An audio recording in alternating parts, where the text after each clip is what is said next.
Chapter 12:10. A kind of unexpected emotion spread in Dongqing Woody's heart. Li Huaqing came. Why did he come here? What was he doing here? This seemingly abrupt action of the other party suddenly showed an unusual flavor. Dongqing Woody was a little confused and instinctively vigilant. I talked to him not long ago. After that, I set off here as soon as possible. Dongqing Woody looked at Li Tianlan. Under normal circumstances, he should be waiting for my news in the Hidden Dragon Sea. He came here at this time, he came with bad intentions. Li Tianlan raised his eyebrows. It's hard to say. It's not necessarily a bad thing or a good thing. Dongqing Woody shook his head. I understand. It mainly depends on how I deal with Li Guangtu, right? Li Tianlan flicked his fingers gently, and the burning cigarette between his fingers flew out. The sword energy surged, and the cigarette was directly smashed into the finest powder. A flame floated in front of him for a moment and then went out. He really cares about the purgatory of Heaven Capital and Li Guangtu. Is he so impatient? Li Tianlan's tone was mocking. Maybe he was stimulated by the divine list ranking. Dongqing Woody's voice was a little irritated. Everything seemed to be getting out of control. Li Huaqing couldn't wait to rush to Xianyuan City. Not to mention anything else, at least it was certain that Li Huaqing's inner thoughts had changed without anyone knowing. What Li Tianlan said was actually right. Li Huaqing came here with bad intentions. On the contrary, the uncertainty of what he said was not necessarily a bad thing or a good thing, was a kind of self-comfort. Li Tianlan was not a fool, and neither was Dongqing Woody. Both of them knew very well what it meant for Li Huaqing to come to Xianyuan City at this time, before he heard from Dongqing Woody and before he was sure of Li Tianlan's attitude. It couldn't be a good thing. The sense of oppression brought by the personal arrival of the president of Zhongzhou State had crushed over half of the territory of Zhongzhou State at the moment the news came. In an irresistible gesture, it completely crushed the last leeway between Emperor Dong's palace and the parliament. This was the strength that Li Huaqing rarely showed. The personal arrival of the president was completely different from the arrival of Dongqing Woody. Dongqing Woody could represent the parliament of Zhongzhou State. He could use any identity to talk to Li Tianlan about Li Guangtu. If it went well, everyone would be happy. Even if it went badly, it didn't matter. Dongqing Woody couldn't do it. Next time, Wu Zhengmin could do it. If Wu Zhengmin couldn't come to an agreement, then Zhou Mulan would come over. Even Zhou Yunhai and Guo Wentian could come to talk to him one by one, confirm Li Tianlan's attitude in the negotiations, and then give him one bargaining chip after another. This is a stalemate process. This was a necessary seesaw process. Many negotiations required probing over and over again. As long as Li Huaqing was different, there would still be room for negotiation. Under normal circumstances, when the negotiation was almost done, Li Huaqing would participate in the last negotiation and make the final decision before taking Li Guangtu away. It might take a long time, but it wouldn't drag on until after the election. But now, everything in this plan, everything that would have happened under normal circumstances, was skipped over. Li Huaqing did not wait. As the president of Zhongzhou State, he was leading the entire power of Zhongzhou State from Yuzhou to Tiannan. There was no room for negotiation. He was extremely tough. Everyone knew that when Li Huaqing came to Tiannan and left Xianyuan City, there would only be two results. Either Zhongzhou State would take Li Guangtu away, or Zhongzhou State would destroy Emperor Dong's palace. It was impossible for the second result to happen. The prestige of the president of Zhongzhou State could not be consumed in the endless tug-of-war and negotiations. As long as he came, Li Tianlan would have to give him a result in the shortest time. I'm here. If I can't take him away, I'll kill you. How overbearing was this? Dongqing Woody's face was livid. He held his mobile phone and seemed to be hesitating whether to call Li Huaqing to sound him out. He had a natural position, so if he called him, Emperor Dong's palace would inevitably be suspected of showing weakness. Li Huaqing had never communicated with Dongqing Woody from beginning to end. Perhaps he, who was on the plane at this time, was waiting for Dongqing Wudi's call. As long as this call was made, he would know that Emperor Dong's palace was not confident. Let him come. Li Tianlan's essence, qi, and spirit seemed to completely condense in a very short silence. His voice revealed a kind of killing determination that could tear the world apart, and it was as hard as gold and iron. I'll wait here. Why do you have to do this? Dongqing Wudi frowned tightly and held his mobile phone, but he couldn't make the call. Maybe there is another way. There is indeed another way. Li Tianlan nodded. But I don't accept it. His expression and voice were getting calmer and calmer, almost deep. As long as I leave Emperor Dong's palace at this time, Li Huaqing can't do anything. Li Tianlan looked up at the night in the distance and said indifferently, but this is my territory. Why should I leave? Dongqing Wudi walked up to Li Tianlan. In his sight, he saw a trace of extremely fine but shocking scarlet blood in Li Tianlan's pupils. The wind swept through the night. The sword energy between heaven and earth was like a tide, mighty and mighty. The incomparably strong and even fierce fighting aura surged in Emperor Dong's palace. Li Tianlan's calm voice became a little hoarse, as if he was trying to suppress something. How dare he? Even if I dare to see him, I dare. Tianlan. Dongqing Wudi frowned. Li Tianlan didn't continue to speak out his rebellious thoughts in the eyes of others. He stopped speaking and seemed to calm down for a moment. The phone rang again. Dongqing Wudi took a deep look at Li Tianlan, picked up the phone, and said in a deep voice, Qingzhao. Are you in Xianyuan City? Bai Qingzhao's voice on the other end of the phone was hurried and anxious. Yes. Dongqing Wudi said yes. I heard that Li Huaqing saw you not long ago. Do you know that he has gone to Xianyuan City now? What is he doing? What does he want to do? Is he forcing us to take a stand? Or is he forcing Tianlan to take a stand? Bai Qingzhao's exasperated voice sounded on the other end of the phone, sounding sharp and high-pitched. Now the whole upper class of Zhongzhou state knew that Li Guangtu had fallen into Li Tianlan's hands. Everyone knew Li Huaqing's attitude toward Li Guangtu. Everyone also knew that Dongqing Wudi was already in Xianyuan City. At this time, Li Huaqing suddenly rushed to Xianyuan City in person, which had imperceptibly made everyone in the whole parliament tense up, as if they were facing a formidable enemy. At this moment, with Yuzhou as the center, the suffocating sense of oppression was spreading over the whole Zhongzhou state as Li Huaqing approached. Every member of parliament was paying close attention to the development of the incident at this time. Qingzhao, don't worry. We'll deal with it when it comes. Dongqing Wudi said in a deep voice. Maybe there is another possibility. Bai Qingzhao fell silent for a while. After a full 5 minutes, he said slowly, is it possible? Of course, there was another possibility. That was, in the few hours after Li Huaqing and Dongqing Wudi parted, Li Huaqing had a new bargaining chip that could persuade Li Tianlan. And he was extremely confident in his bargaining chip. He was so confident that as long as he proposed it, Li Tianlan would never refuse. But was it possible? In just a few hours, a certain decision couldn't even be considered as careful consideration. And Li Huaqing had never been an impulsive person. The phone rang faintly in the phone. It seemed that Bai Qingzhao's phone rang again. Bai Qingzhao hesitated for a moment, but he did not hang up the phone. Instead, he answered the phone with the other hand. Through the phone, a somewhat hurried and vague voice rang in Bai Qingzhao's ears and echoed in Dongqing Wudi's ears like thunder. Vaguely, the voice with a slight Qinzhou accent on the phone sounded familiar. It seemed to be the voice of a heavyweight in the supervisory department. Qingzhao, the third supervisory group has entered Jiangxia. Chapter 12:11. It was a surprise. It was a surprise. On the other end of the phone, the voice that was separated by 2 communication signals rang in Bai Qingzhao's ears, Dongqing Wudi's ears, and also fell into Li Tianlan's ears. The third supervisory group entered Jiangxia. It was hard to describe what he felt at this moment.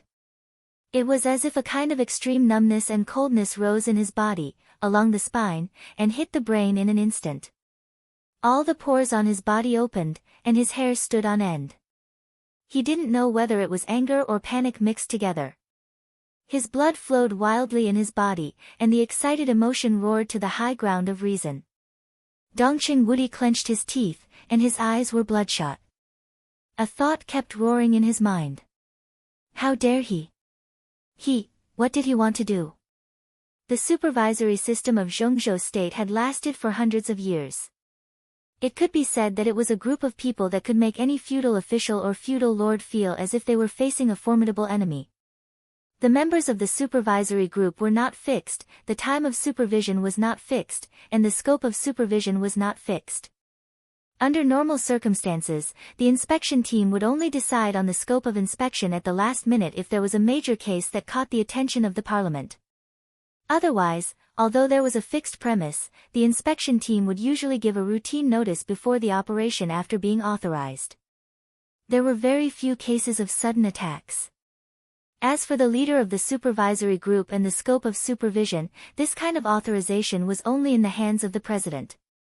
And today, right now, when the new ranking list of the divine list swept the entire dark world, when Li Guangtu was captured by Li Tianlan, and when Li Huaqing decided to ask Emperor Dong's palace for people, the third supervisory group determined its scope of supervision and inspection. Jiangzhe. At present, Jiangzhe had not received the notice at all. There was no doubt that this was Li Huaqing's sudden attack. When the sense of oppression from the hidden dragon sea crossed thousands of miles and covered Tiannan, the parliament's edge had directly shrouded Jiangzhe. The third supervisory group went to Jiangzhe. Li Huaqing drew his sword. Dongqing Wudi kept taking deep breaths several times. The feeling of numbness in his scalp was still there. But his eyes had completely calmed down. He didn't know whether this scene was a game or something else, but he saw Li Huaqing's toughness and Li Tianlan's uncompromising attitude. The whole Zhongzhou state seemed to be full of sabers and swords. The fierceness and bloodiness of the battle seemed to be assaulting their senses. Dongqing Wudi held the phone tightly and said lightly, "Who is the leader of the supervisory group?" Wang Wei's team leader, Tong Yiyang's vice team leader. On the other end of the phone, it seemed that he didn't expect Dongqing Wudi to answer. After a pause, he slowly spoke. Dongqing Wudi narrowed his eyes and remained silent. At this time, the person who was communicating with Bai Qingzhao was one of the backbone forces of the giant group, as well as the representative of all the forces of the giant group in the Ministry of Supervision. The fact that he could get the intelligence so accurately was enough to show his power in the Ministry of Supervision. Bai Qingzhao said something to the other party on the other side of the phone and then hung up. Bai Qingzhao was not angry. He seemed to have calmed down as well. He said quietly, "Should we do something?" "Of course. It's not our style to do nothing when they're already knocking on our door." Dongqing Wudi twitched the corner of his mouth and sneered. Wang Wei, Tong Yiyang.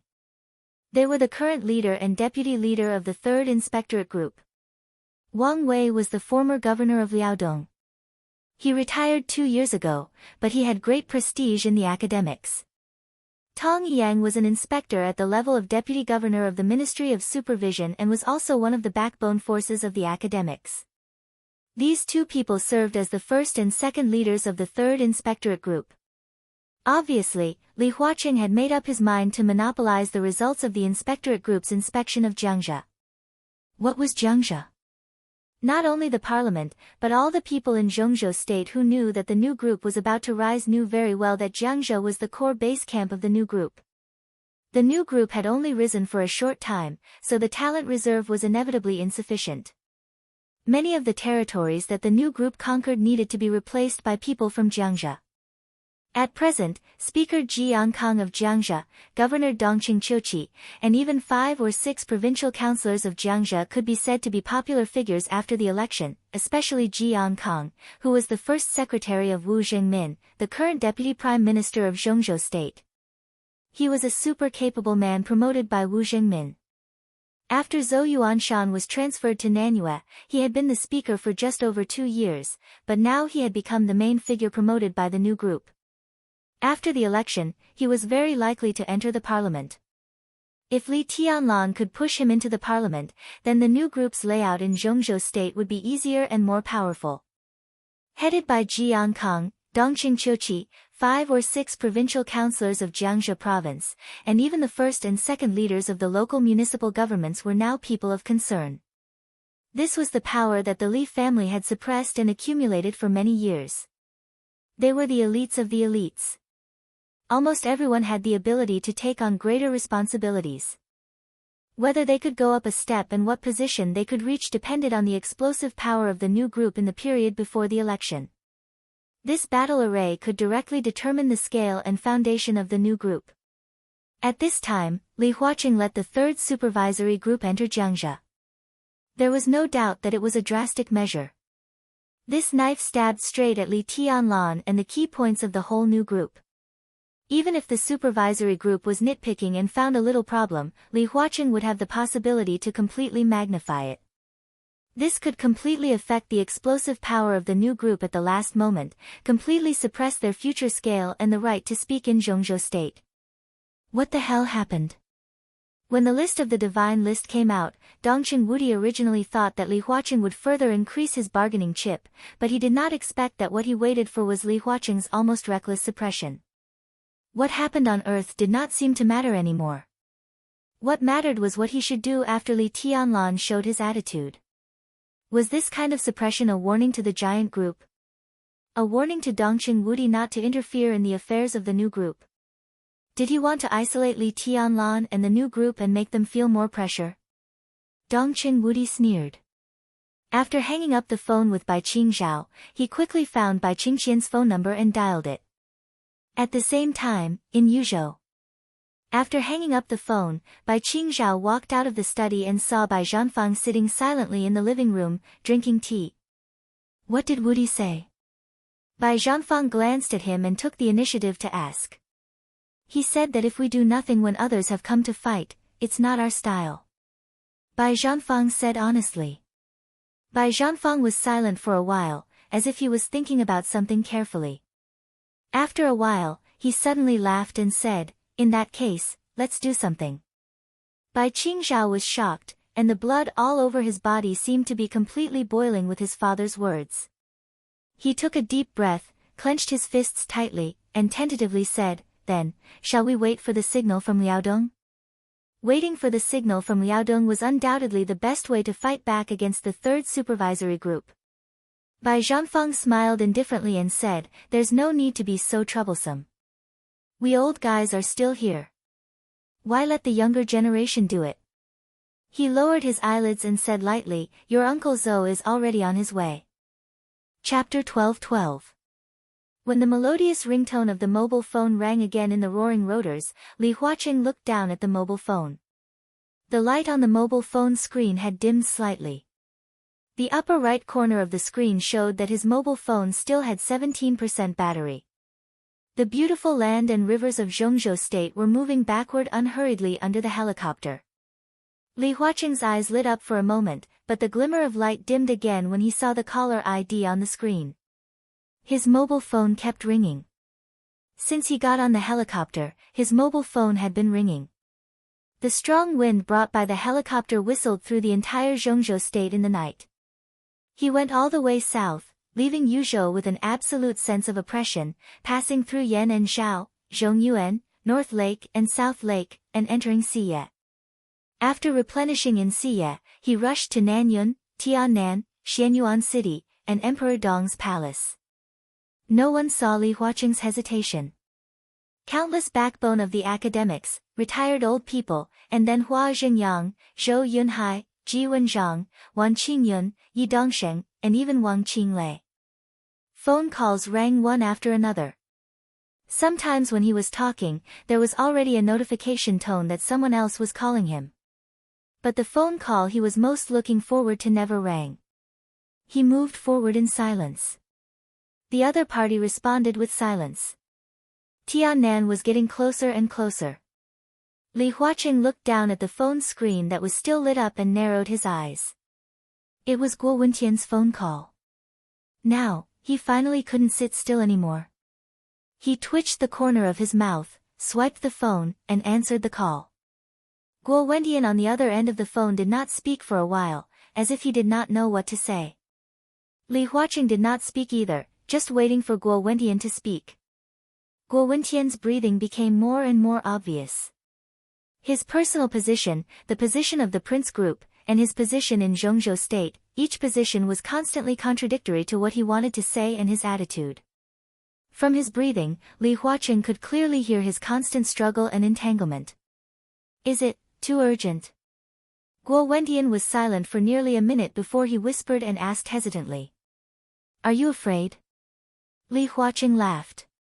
His words were so blunt that they were a little harsh. Guo Wendian was not angry. Instead, he was silent for a long time, and then he said slowly, I don't know. Li Huaqing did not say anything. Guo Wendian continued, I don't know if I'm afraid. I don't even know what I'm afraid of. Are you afraid? Are you afraid that he will kill me? Li Huaqing's smile was obvious. He has the guts. Guo Wendian said in a deep voice, and then continued with a sigh, at his age, it doesn't matter if he pierces the sky. He's so young and has this kind of strength, that's why there are restrictions. Li Huaqing said blandly, I'm not afraid that he will kill me, and we haven't reached that point yet. But I'm afraid that he will leave Zhongzhou state. This is not the result I want. Guo Wendian snorted unconsciously. Of course, he was afraid of Li Tianlan leaving Zhongzhou state. The parliament was aggressive. If Li Tianlan really fell out with Zhongzhou state out of anger, Guo Wendian could be sure that he would not survive, not to mention what would happen to Li Huaqing. This was the absolute dominance of extreme personal force. As the number one on the divine list from Zhongzhou state, if he was forced to leave Zhongzhou state, the anger and hatred in his heart could make Li Tianlan do anything in his extreme thoughts. No one in the whole Zhongzhou state could stop Li Tianlan's assassination. This was probably the way to perish together with him. Because if Li Tianlan really did this, no country in the world would dare to accept him, and his end was already doomed. Guo Wendian silently thought about all kinds of possibilities, and finally said in a low voice, You are playing with fire. On the contrary, this is the safest way to do it. Li Huaqing said blandly. There was a harsh sound from the phone, and there was only 10% battery left. Li Huaqing sighed softly. You still don't understand. He didn't explain anything and silently hung up the phone. Perhaps the whole Zhongzhou state now thought that he was playing with fire, but the safest way was actually his way now. The supervisory group's entry into Jiangzhou was just the first step. If Li Tianlan didn't agree to hand over Li Guangtu, more obvious and stronger suppression would follow tomorrow morning. Li Huaqing would not go easy on him. This time, he would try his best to suppress the living space of Emperor Dong's palace at all levels.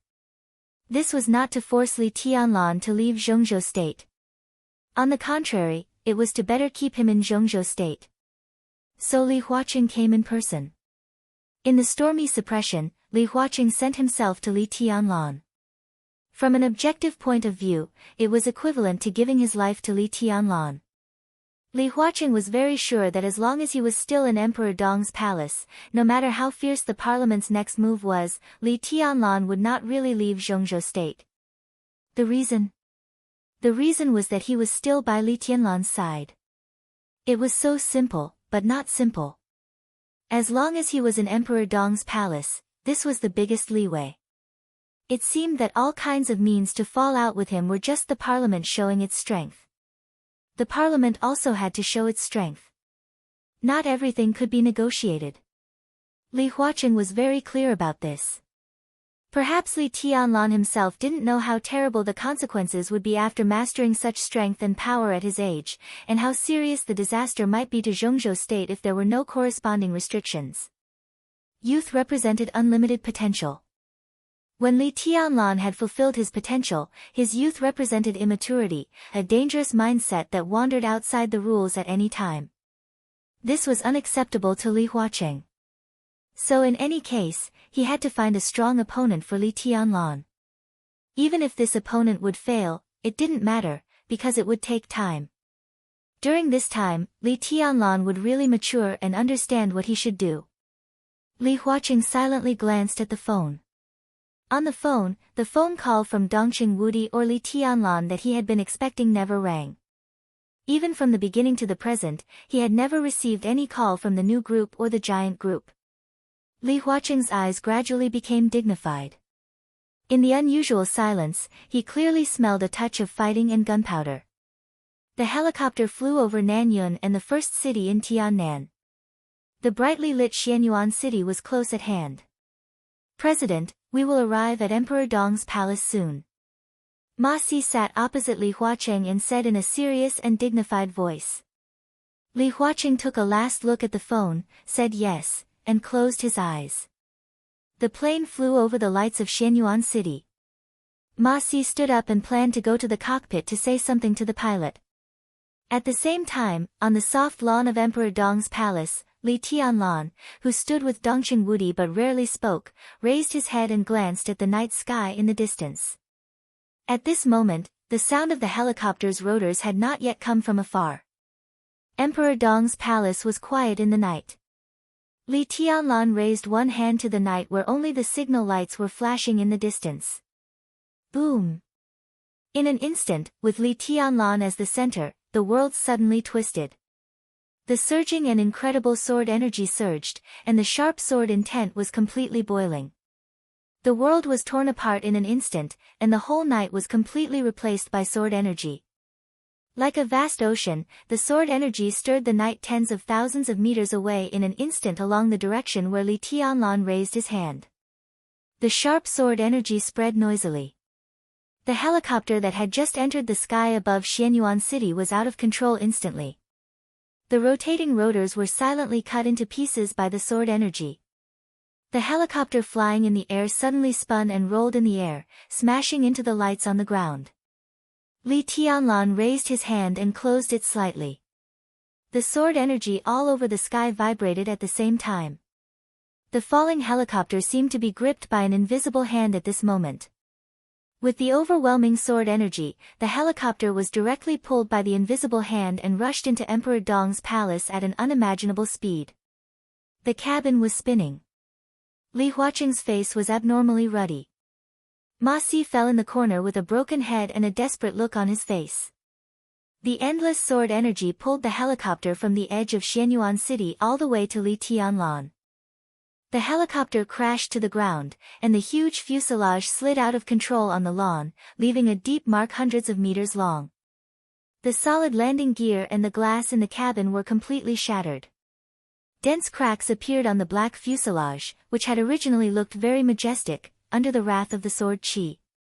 The ridiculously broken helicopter slid all the way and stopped less than 5 meters away from Li Tianlan. With a dull sound, the heavy cabin door of the helicopter fell to the ground, splashing a cloud of smoke and dust. Li Tianlan squinted and looked at Li Huaqing in the cabin, who was facing him motionlessly because of the seat belt. He said expressionlessly, "You're too slow. I'll give you a hand. Welcome to Xianyuan City. Welcome to Emperor Dong's palace." Chapter 12-13. The wind under the curtain of night had completely frozen. In the extreme silence, only the cracks on the helicopter were emitting light sounds and spreading. The sword chi was silent, but it was everywhere. Fine and sharp, it moved around the helicopter, from the cockpit to the fuselage, and then to the tail. More and more cracks appeared. It was as if a pale white flower had suddenly bloomed on the pitch-black fuselage of the helicopter.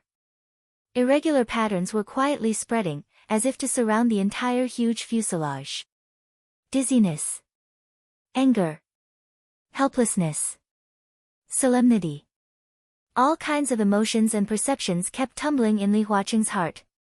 His body seemed to be immersed in the dizziness of the helicopter out of control and rolling in the air.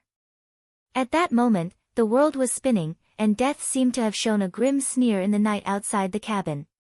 The majestic sword energy wrapped the helicopter and kept accelerating, dragging them to Emperor Dong's palace, as if death was mercilessly pulling them into hell. At that moment, what Li Huaqing felt was not fear, but a sense of weightlessness that was completely beyond his control.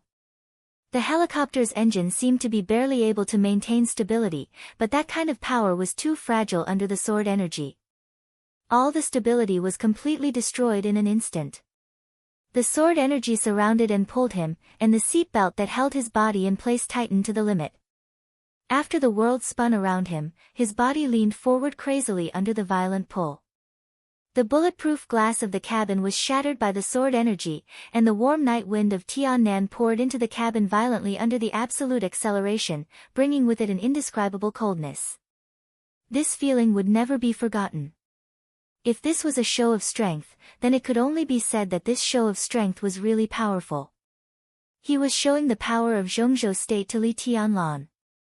And now, Li Tianlan was also showing his own power to him. He heard Li Tianlan's emotionless voice and felt the omnipresent sharpness in Emperor Dong's palace. The sharpness covered the sky and the earth. It was so sharp that it was almost fearless and directly pressed against his heart. Phew, Li Huaqing let out a long breath.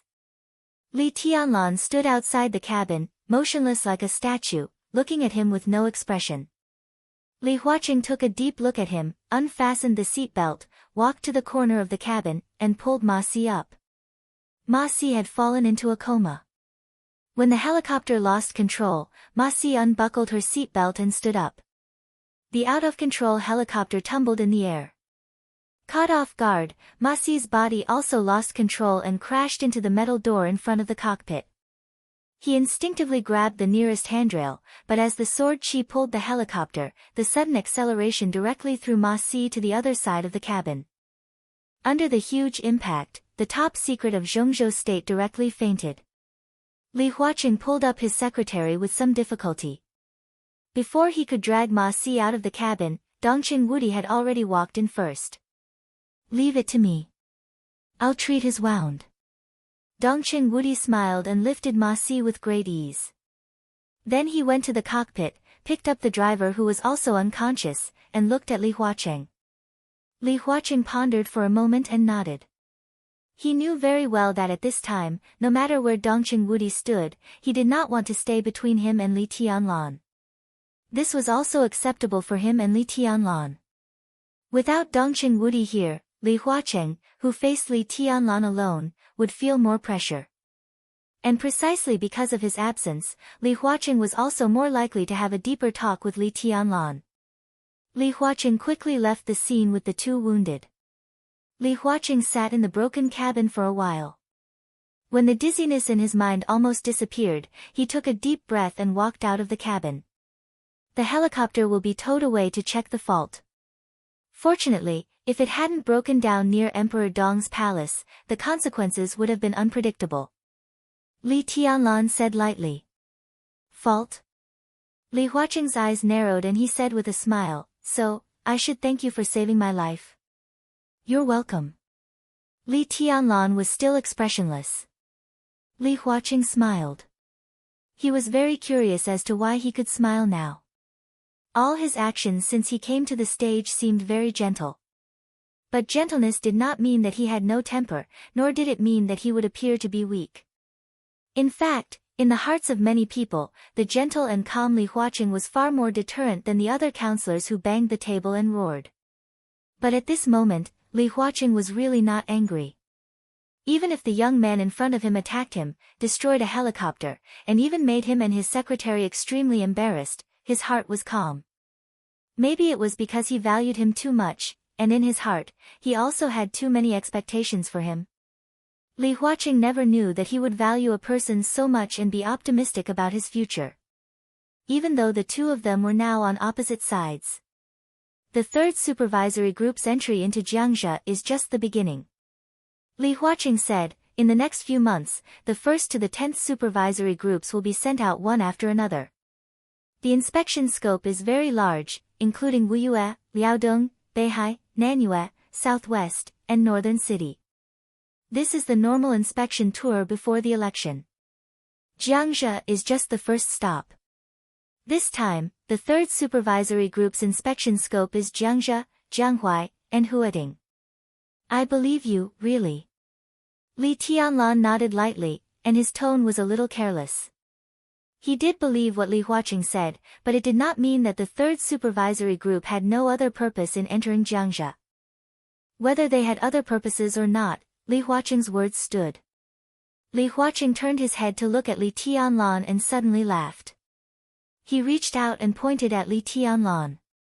You boy, I know you have emotions, so when I just came to Emperor Dong's palace, you gave me a show of strength. Why? Or are you unhappy? Do you want to beat me to vent your anger? Li Tianlan turned his head to look at Li Huaqing, and the corner of his mouth twitched symbolically. I can understand your emotions, and even understand what you think of me now. But in my current position, I have things I should do. I don't have emotions. Li Tianlan said lightly, but there is one thing that needs to be clarified.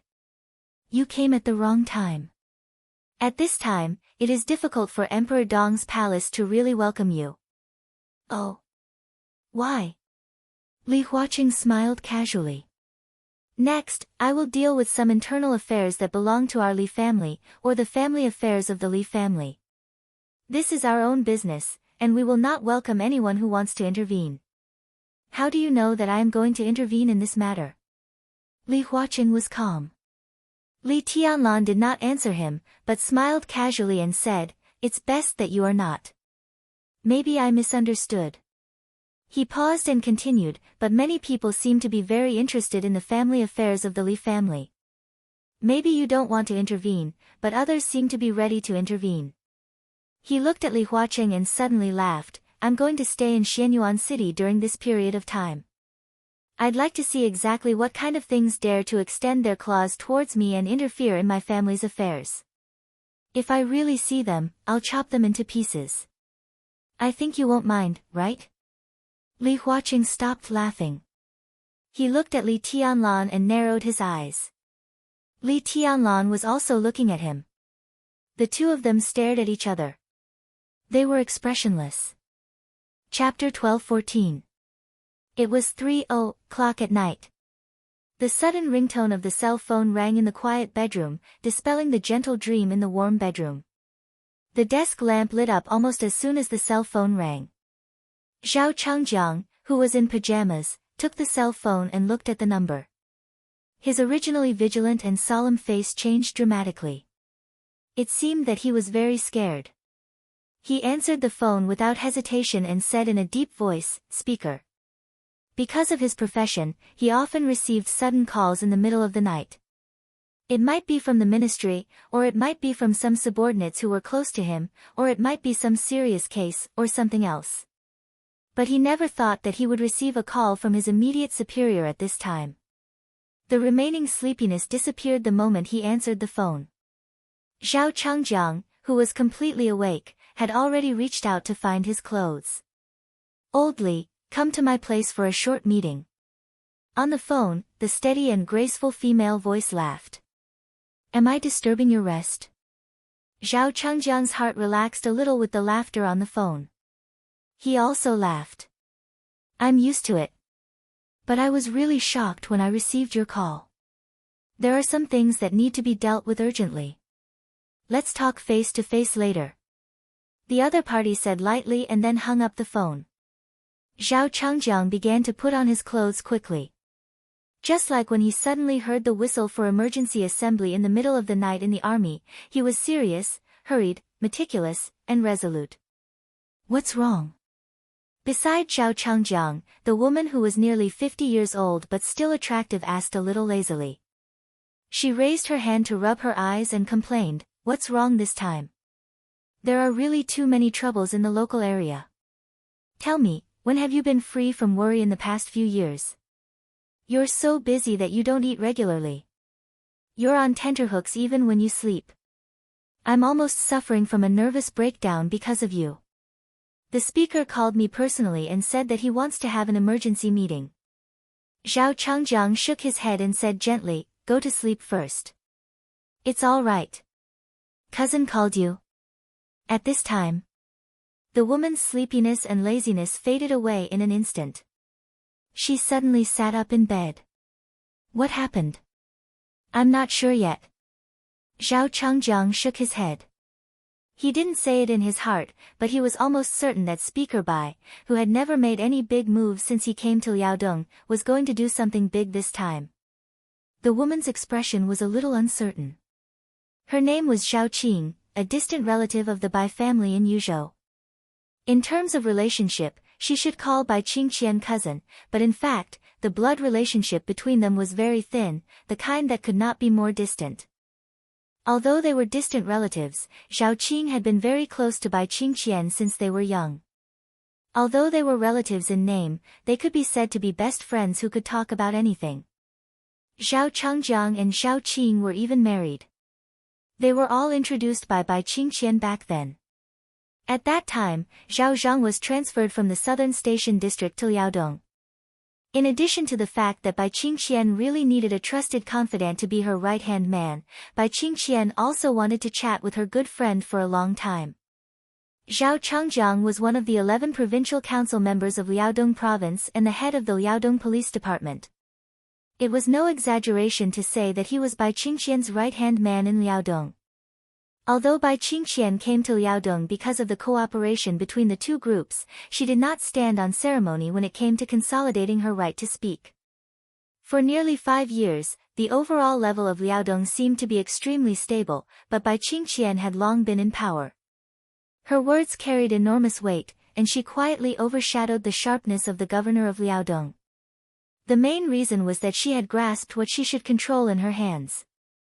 The Ministry of Personnel, which controlled personnel, was the first thing she grasped, followed by the Ministry of Supervision, and then the propaganda system. Finally, she transferred Zhao Changjiang to control the police department, plus the chief steward of the provincial government, who was bound to keep pace with Bai Qingqian. After mastering 4 powerful departments, Bai Qingqian had already established an absolute advantage in Liaodong. In less than 5 years, Bai Qingqian was almost unshakable in Liaodong. There was no doubt that if she did not leave in this election, the whole Liaodong would be included in the territory of the giant group or the new group. This was undoubtedly what the academics absolutely did not want to see. This was one of their most core territories. As the election approached, the ups and downs of Bai Qingqian's sprint to the parliament made the whole Liaodong turbulent in recent days. All kinds of signs had appeared a few months ago. At this time, in the middle of the night, Bai Qingqian suddenly called for an emergency meeting. Zhao Changjiang could hardly imagine the content of this meeting. "You sleep first. I'm going." Zhao Changjiang looked at his wife on the bed, whose expression changed. He took a deep breath and went straight out of his room. He lived in the 6th building of the provincial government compound, not far from the first building where Bai Qingqian lived. Zhao Changjiang put on his coat and went out. It was cold in winter in Liaodong. The courtyard was silvery white, and it was snowing heavily again. Zhao Changjiang stepped on the snowflakes and walked in the courtyard of the provincial government compound in the middle of the night. His eyes were firm.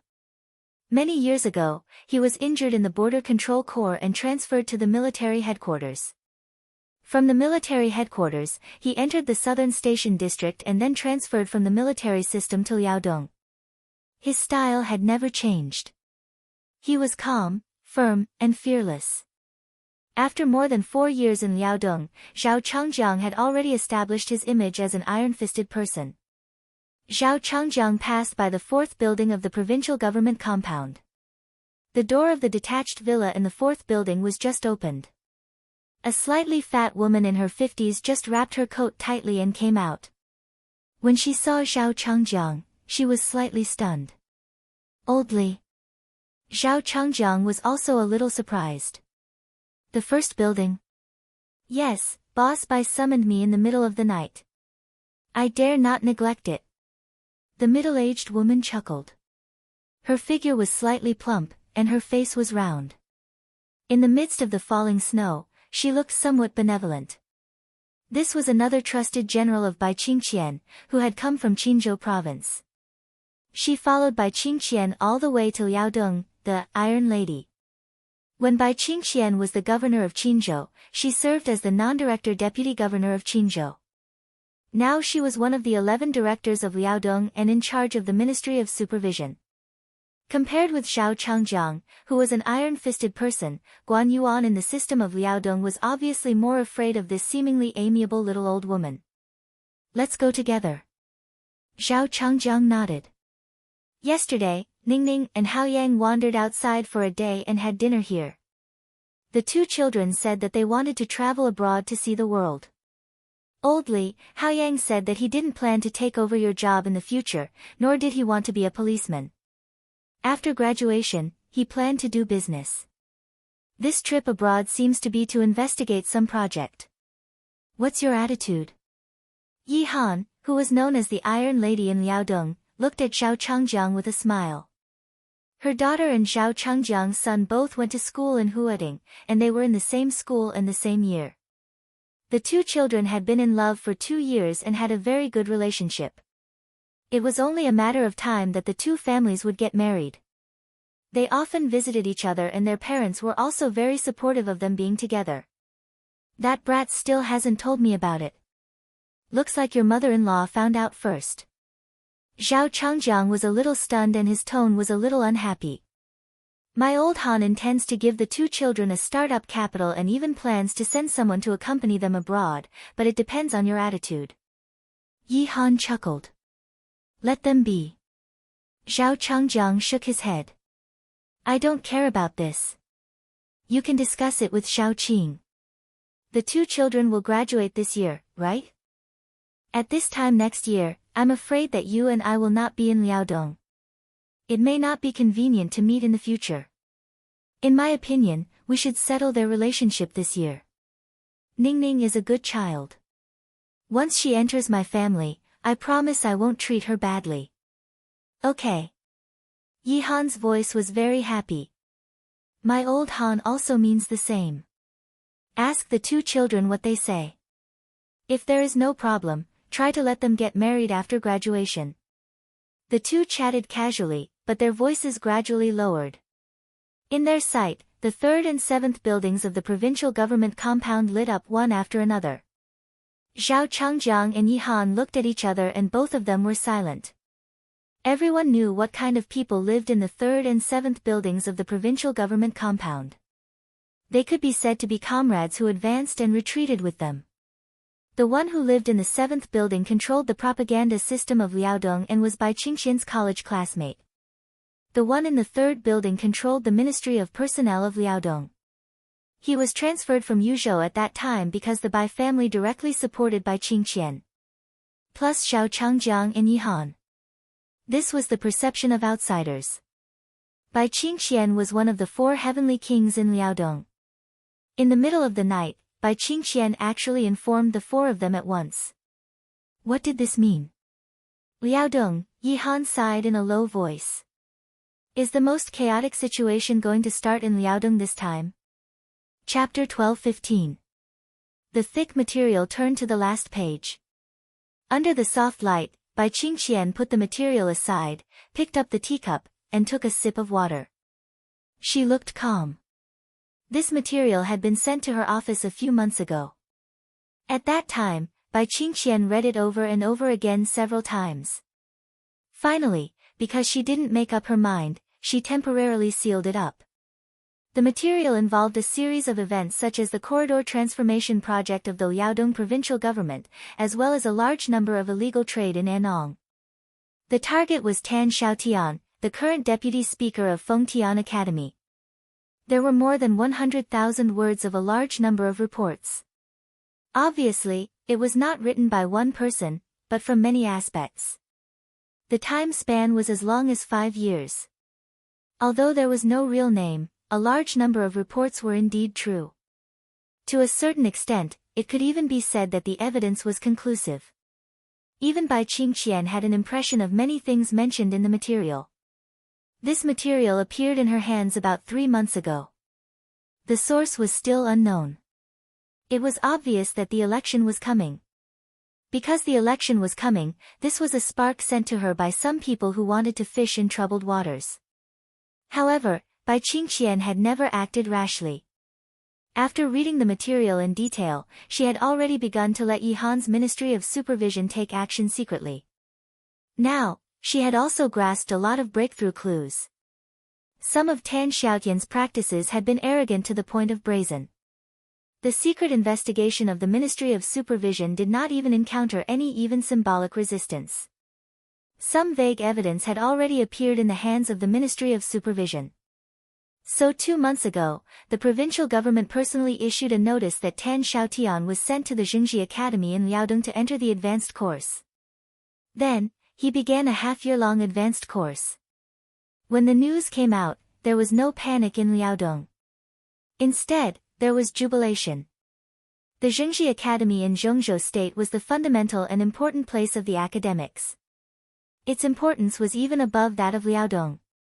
There were quite a number of super heavyweights in the academics, including Li Huacheng, who had the background of the academy. Because of this, they were jokingly called the academics by the outside world. Specifically in Liaodong, the academy was obviously also a place where it was difficult for Bai Qingqian to influence. Tan Xiaotian had entered the academy's advanced class and not the training class. This was usually a sign that he was going to be promoted. In the past 2 years, the situation in Zhengzhou State seemed to be stable. But as the election got closer and closer, undercurrents were surging not only in Liaodong, but also in all provinces. When Bai Qingqian first entered Liaodong, she had already hurt the nerves of some people in Liaodong. In the past few years when she came to Liaodong, under the seemingly harmonious situation, there had been a lot of conflicts. Among them, Tan Xiaotian could be said to be a representative person. If Tan Xiaotian was transferred from the position of Deputy Speaker of Annong Province to the position of Deputy Speaker of Fengtian Provincial Government was Bai Qingqian's concession, then letting Tan Xiaotian enter the advanced course was undoubtedly Bai Qingqian's preparation for leaving Liaodong Province. In a sense, this seemed to be a sign that the academics had begun to exert their power and was ready to set things right in Liaodong. Tan Xiaotian entered the advanced class. Half a year later was basically very close to the time of the election. And the election in Liaodong Province might be before or after the election in Zhengzhou State. This time sequence determined whether Bai Qingqian could stay in Liaodong for a year or more than half a year. Therefore, now the academics in Liaodong were strongly supporting the election in Liaodong Province to be held before the election in Zhengzhou State. Tan Xiaotian entering the advanced class was a signal.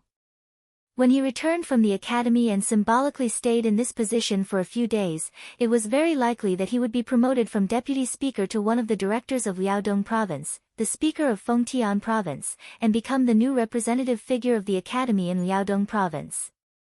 This was undoubtedly the best choice. In recent decades, several speakers of Fengtian Province had directly ascended to the position of governor of Liaodong Province. Many people hoped that Tan Xiaotian could seize this clear line between heaven and earth. To say the least, even if he couldn't seize it, after the advanced class, Tan Xiaotian was likely to directly serve as the deputy governor of Liaodong Province, enter the council, and become the third person in the provincial government. This kind of rumor was getting clearer and clearer now. Obviously, the academics had begun to focus on the ecology of Liaodong Province after Bai Qingqian left. Bai Qingqian would be elected as a member of Parliament of Zhengzhou State in this election.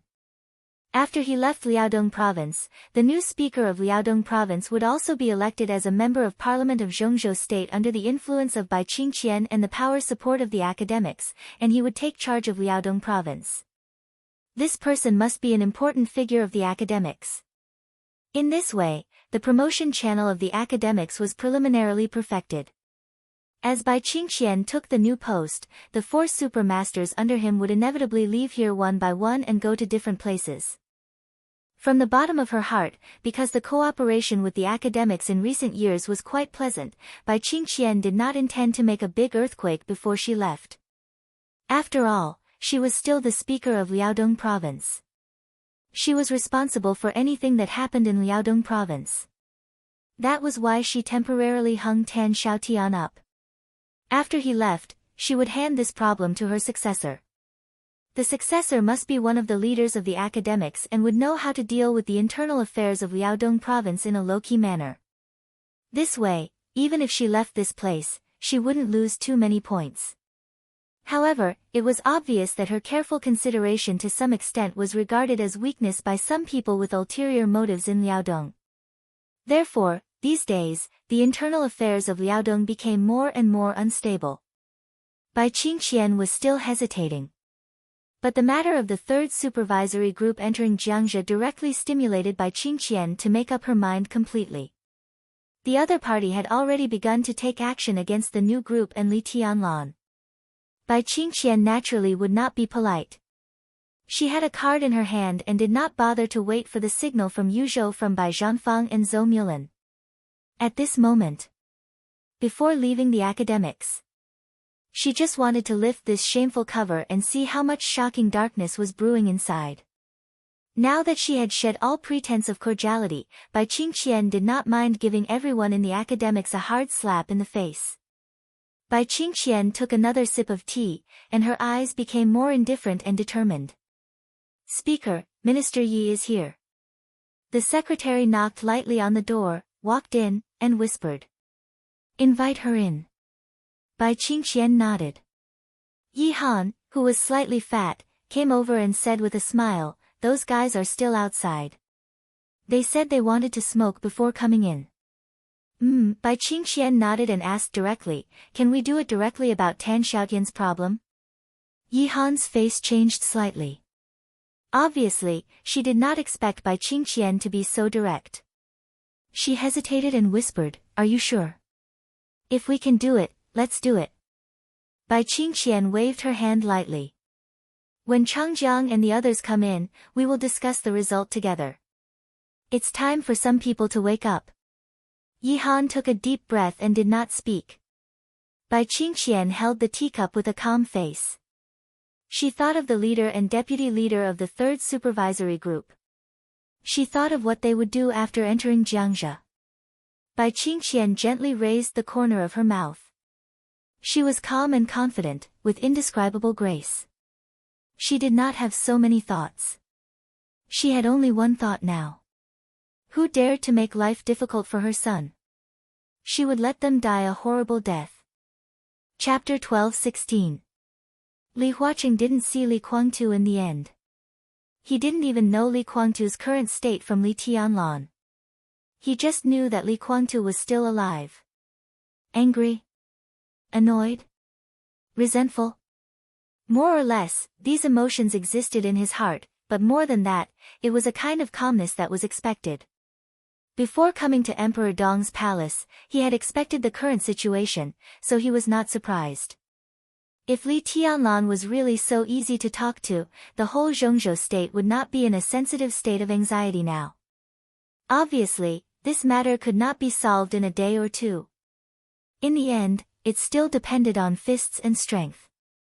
Dongqing Wudi guessed that Li Huaqing came here in such a hurry because he had a trump card. Not only Dongqing Wudi. Because everyone else, based on their understanding of Li Huaqing, felt that he had a trump card. In the past 10 years, Li Huaqing had been gentle and occasionally strong. But no matter what he did, he would not make things unmanageable in the end. His steadiness made the whole Zhongzhou state trust him for 10 years, and this time seemed to be no exception. Li Huaqing did have a trump card. It was the kind of trump card that could immediately reach an agreement with Li Tianlan and could definitely make Li Tianlan compromise and let him go. With this trump card, he was 100% sure that he could persuade Li Tianlan. Even without persuasion, Li Tianlan could compromise. But that was not the way to play cards. If the so-called negotiation was destined to be unconditionally compromised all the time, it was not a negotiation, but a plunder. There was more than one way to get Li Guangtu back. If the hard way didn't work, he could use the soft way. Li Huaqing fully believed that as long as he unconditionally compromised, satisfied Li Tianlan's demand, and allowed Emperor Dong's palace to plunder a considerable part of the various resources of Zhongzhou state, he could take Li Guangtu away at any time. But Zhongzhou state was not a logistics base that could be plundered by Li Tianlan. Negotiation, game, dispute, confrontation. Li Huaqing had to take him away. But before letting Li Tianlan see his trump card, Li Huaqing had to let Li Tianlan see his own strength first. This was the case on any occasion. Only when one side showed their strength first could they be qualified to talk on equal terms. He had to let Li Tianlan realize that the attitude of Zhongzhou state was not inferior. Zhongzhou state could give benefits to Emperor Dong's palace, but it could also completely destroy the system of Emperor Dong's palace. Perhaps Li Tianlan knew this. But being able to do it and daring to do it were two completely different things. What Li Huaqing wanted to show was the power that could destroy Emperor Dong's palace at any time. To put it simply, he wanted to show off a few of his abilities. After that, when the situation became stable again, Li Tianlan might become more mature in reflection. This was a battle of attrition. It was a battle and game between Li Tianlan and Li Huaqing. The focus of the game was Li Guangtu. The bargaining chips were the resources of Emperor Dong's palace and the academics. As the election approached, a storm was brewing. Li Huaqing, who was confirmed to be re-elected, and the entire academics should have been the most quiet group, but now the academics had become the first group to jump out. For Li Guangtu, Li Huaqing didn't think so. He was indeed the focus of the dispute between him and Emperor Dong's palace. But whether it was to protect Gu Xingyun, Li Guangtu, or to accept Jiang Shangyu, Li Huaqing was very clear-headed from beginning to end. He had only one goal. Not for Gu Xingyun, Li Guangtu, and Jiang Shangyu. It was for Li Tianlan. Just for Li Tianlan. Li Tianlan was very polite to him, but also very impolite. The direct result of the disagreement was that Li Tianlan directly left. He was really leaving. Li Huaqing didn't even see Li Tianlan leave. After saying those harsh words, Li Tianlan just turned around and disappeared from his sight. The president, who was left alone in Emperor Dong's palace, stood alone and smoked a cigarette. Then he saw Xiao Mahai, who was now the chief butler of Emperor Dong's palace, walking over with a smile. They didn't talk about the old days. They were not familiar with each other. The general, who had blatantly embezzled tens of millions of prison funds in the past 2 years, had formally submitted his resignation a month ago. Li Huaqing also signed the resignation letter. Someone had taken over Xiao Mahai's position as the director of Emperor Dong's palace. Xiao Mahai, who had left the desert, went to Tiannan and became the director of Emperor Dong's palace. He seemed to be living a good life. Xiao Mahai arranged for Li Huaqing to stay in a villa in the central area of Emperor Dong's palace. The villa complex, which would probably be provided for the high-level officials of Emperor Dong's palace in the future, had just been completed. There was still a slight smell in the villa, but the decoration was absolutely comfortable and luxurious. Xiao Mahai arranged for people to prepare a sumptuous meal for breakfast or supper at this time. He even opened a bottle of wine and then left.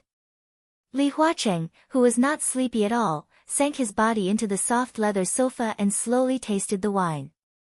He was not sleepy at all. He was a little excited inside. It was like the moment when he was about to draw the sword before the decisive battle. He was completely focused, energetic, and highly focused. All the fatigue was completely suppressed and disappeared without a trace. Li Huaqing seemed to have completely entered the fighting state. He had already made sufficient mental preparations for this game. It could be victory, failure, or inevitable losses. All of these were within the range of what he could accept. He held the power in his hand, and this power had completely locked on the target. He could not hesitate, and must completely vent it out. He just didn't know if Li Tianlan had already made the same preparation. Li Huaqing held the wine glass and looked at the deep night outside the window, like a peerless swordsman holding a famous sword, waiting for the dawn. Li Tianlan did not rest, either. He returned to the top floor of the castle, where only he lived. In the spacious and luxurious living room, the maid Mai Shiranui, who came from East Island with all kinds of thoughts, had not left yet. She sat quietly on the sofa and was in a daze. She had changed out of her sexy and revealing clothes. She was wearing a pure white exquisite dress, black stockings, and a pair of seductive red stilettos. She sat quietly in the spotless living room. Her legs, which were shimmering in black stockings, were crossed. She was elegant and quiet. Rather than a maid, she was more like a well-dressed imperial concubine waiting for the arrival of the emperor, or a princess looking forward to the arrival of her lover. She seemed to be thinking about something, so she did not come to her senses when Li Tianlan suddenly appeared in the room. She was thinking about her life and the future. Mai Shiranui had never denied her desire for power. This desire included many things, such as the fanatical worship of real power, the power to dominate the dark world, the power to rule the world and sweep everything, and so on. She had always had a goal in her life. When many so-called young talents in the dark world of East Island worshipped her as a goddess, those people never existed in her eyes. At the beginning, her master Shinichi Miyamoto, the supreme ninja of the invincible realm who supported Liuhua Palace and made it as famous as Wuji Palace and Jifeng Sword Training School, was incomparably lofty in her heart. At that time, the only thing Mai Shiranui wanted was to inherit everything from her master and lead Liuhua Palace to surpass Jifeng Sword Training School and Wuji Palace to become a super force in the dark world. After Shinichi Miyamoto died in the hands of tribulation, her target became Li Kuangtu. The Purgatory of Heaven capital appeared in East Island. At that time, the man with the code name God, holding a death scythe, was quiet and almost invisible most of the time, but he could fight tit for tat with Sword Emperor Wang Tianzong without falling behind. He indeed had the glory that shone on the whole dark world. Mai Shiranui didn't want to admit it, but she knew very well that in the most glorious years of the Purgatory of Heaven capital in East Island, she had many sleepless nights because of Li Kuangtu. His almost desperate power became something she was crazy about and also the driving force for her continuous progress. She longed to be conquered by such a man and to be owned by such a man. Age? Appearance? None of these things mattered to her. When she tossed and turned countless nights, she could even disdain the pursuit of the royal crown prince. At that time, there was only the incomparable power in her eyes. She dreamed of becoming Li Kuangtu's woman, sleeping beside him, wearing Li Kuangtu's invincible aura, and enjoying the awe of the whole dark world. Mai Shiranui could see that Li Kuangtu was tempted by her. Many times, she could feel the rising temperature in Li Kuangtu's eyes. However, whether it was the royal prince who accompanied Li Kuangtu or Phoenix of the Purgatory of Heaven capital, they all regarded her as a great threat and guarded her so tightly that there was no suitable opportunity. Li Kuangtu was indeed lustful, but he was not the kind of person who was desperate. If he didn't have the chance to eat her, he wouldn't force her. That was the most glorious years of the Purgatory of Heaven capital. Now it seemed that it was also the peak period of the Purgatory of Heaven capital. After the chaos in Snow Country, the Purgatory of Heaven capital began to fall from the peak at a speed that no one expected. Wang Tianzong's breakthrough completely suppressed the powerful aura on Li Kuangtu. The Purgatory of Heaven capital left East Island. Countless forces in the dark world were withering. Emperor Dong's palace rose strongly. During that time, Mai Shiranui was lost and confused. The support for the Purgatory of Heaven capital and the account to East Island pressed her hard at that time. She didn't know who to rely on and completely lost her goal. Until the end, she found that she could only rely on her own strength. So Liuhua Palace quietly cut off the relationship with the Purgatory of Heaven capital. The invincible image of Li Kuangtu that was once deeply rooted in her heart had collapsed. So when she did this, she found that she actually had no burden in her heart. She drew a clear line with the Purgatory of Heaven capital and even quietly swallowed a lot of the benefits that belonged to the Purgatory of Heaven capital. She benefited from both the Purgatory of Heaven capital and East Island. Liuhua Palace was getting stronger and stronger, and her personal strength was constantly breaking through. She thought that she had seen the future that she once looked forward to approaching, and she saw the light of hope coming from a distant place. Then the shadow that spread from Zhongzhou State quietly spread to East Island. There was no sign. It was natural, like the sun rising and the moon setting. The world was supposed to be like this. The shadow spread in Zhongzhou State. It was dark and silent, but it emitted a pretentious light. It shrouded East Island and quickly shrouded the entire dark world. It was no longer the era of Sword Emperor and deity. Under the shadow that shrouded the dark world was the absolutely invincible light of East Emperor. It was cold, majestic, awe-inspiring, deep, and immovable like a mountain. It was a shadow that completely made the entire East Island feel completely desperate. But my Shiranui actually found that she didn't feel the least bit unwilling in her heart. The kind of almost fanatical worship and admiration for Li Kuangtu was like magma that had cooled down and erupted again, from the depths of her heart in an even more unstoppable manner. My Shiranui would eventually remember the first confrontation and meeting between her and Li Tianlan in East Island a few years ago. At that time, she, who was proud and arrogant, never thought that one day she would be so eager to be conquered and even ravaged by that man. She was the goddess in the hearts of many people in East Island, and she was a powerhouse in the hearts of many people in the Dark World. Women in the Dark World never meant that they were weak, because no matter which era, there were women standing at the peak who showed the demeanor of women. More than 20 years ago, there was Summer Solstice and Li Shi, two powerhouses who could be regarded as the peak combat power in the Dark World. There was Bai Qingqian, a powerful figure who had begun to strive for the parliament.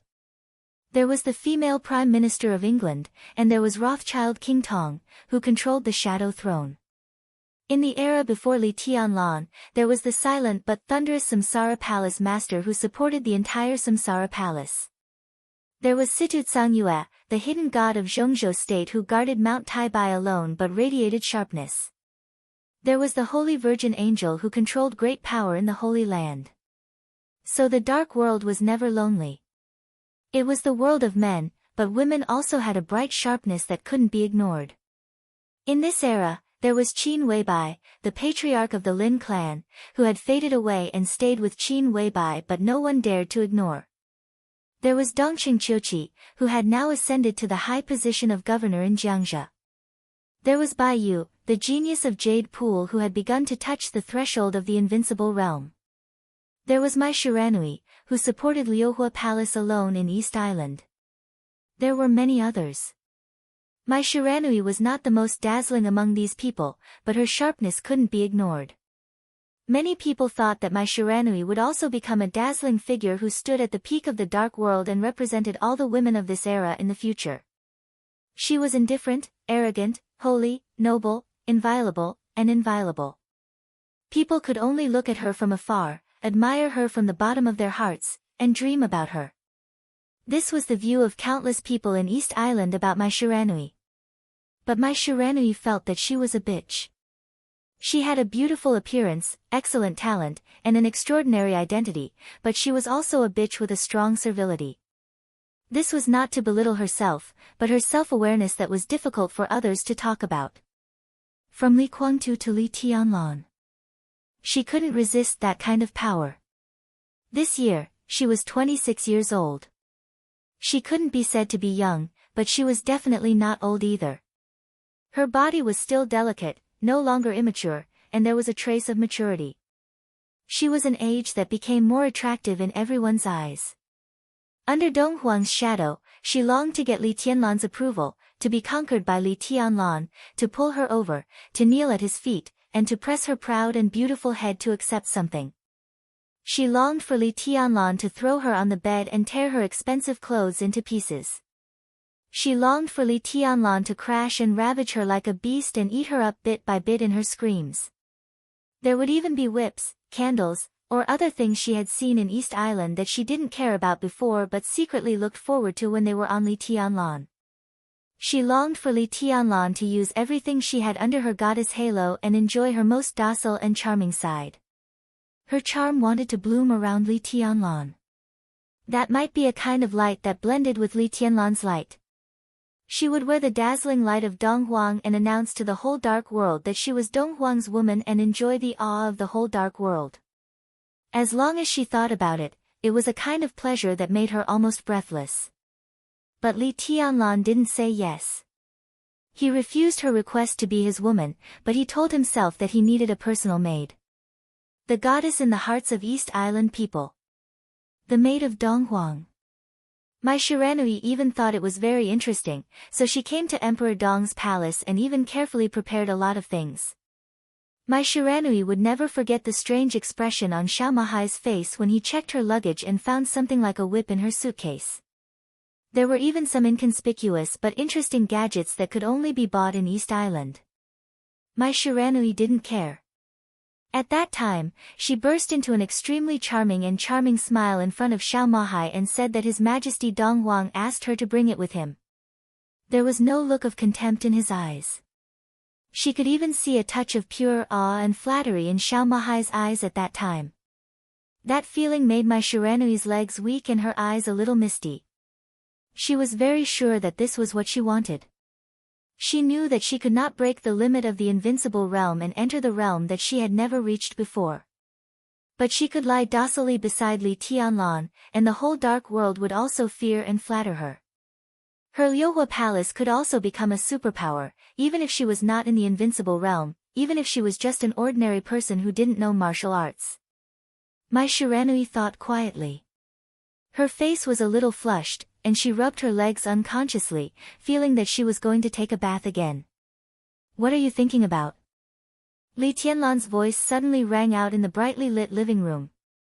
Mai Shiranui's whole body shook. She didn't get up at first, but unconsciously made a sound like a cat's meow, soft, delicate, mellow, and sentimental. The blue veins on Li Tianlan's forehead jumped for no reason, and a nefarious fire almost uncontrollably rose from his abdomen. Your Majesty. Mai Shiranui stood up with a flushed face, a little cramped and a little flustered. A very subtle smell spread on her body. Li Tianlan glanced at her and asked directly, "Where is your room?" Mai Shiranui froze for a moment, as if she couldn't believe it, but with some expectation, she said softly, "It's next to yours. I cleaned it up myself." Your Majesty, would you like to have a look? Li Tianlan waved his hand and said, "Now, go and have a rest. I'll call you if I need anything." Mai Shiranui stood where she was, stunned for a moment, then gave a soft, "Oh," and turned to leave. Li Tianlan glanced at her unconsciously, only to find that Mai Shiranui's delicate white dress swayed gently as she walked, and a small wet mark was gradually growing. He frowned and didn't think much about it. He asked casually, "What's the situation in East Island now?" East Island was undoubtedly the priority at the moment. With Mai Shiranui, a chess piece, there shouldn't be too much trouble. Mai Shiranui paused and turned around. Her watery eyes became more and more hazy, and she said in a soft voice, "It's chaotic, and they're scared." Li Tianlan nodded thoughtfully. Mai Shiranui stared at him for a while, then turned around in disappointment and walked back to her room. The door of the room was gently closed, and then opened again, leaving a very clear gap. After a while, the tempting pink light peeked out from the gap. Li Tianlan suddenly smiled, and his smile was a little happy. He suddenly thought of Li Huaqing. He could probably understand some of Li Huaqing's thoughts. Li Huaqing began to show his own power. And he came to Tiannan probably because he was afraid that Li Tianlan would do the most extreme thing, which was also the reaction he least wanted to see. It was really a wonderful move. The domestic war was tit for tat. Did he think he could control the situation just by looking at him here? At this time, if he left Xianyuan City, Li Tianlan suddenly wanted to see Li Huaqing's reaction. Chapter 12-17. When military counselor called him, Li Tianlan was about to finish watching a classic Hollywood action blockbuster. The movie had come to the end. The overwhelming wreckage of machinery was flying in the fire, and the soldiers with shields were fighting fiercely with the muscular giants. In the distance was a ruined city, and the survivors were running for their lives. All kinds of high-tech weapons were unscrupulously blooming destructive flames in the air, and the endless legions were moving forward firmly in the surging artillery fire. One picture after another was reflected in his dull pupils. He sat quietly, like a puppet, with countless thoughts flashing in his mind, about East Island, about South America, about Europe. The urgent reorganization of the internal structure of Emperor Dong's palace, the establishment of various departments, the blueprint of the new group, the game with Li Huaqing, the various investments of the Flourishing Age Fund, the future of Tiannan, his future, everything seemed to explode at once. Everything had to be done, and they had to be done as soon as possible. He didn't pay attention to what the movie was about.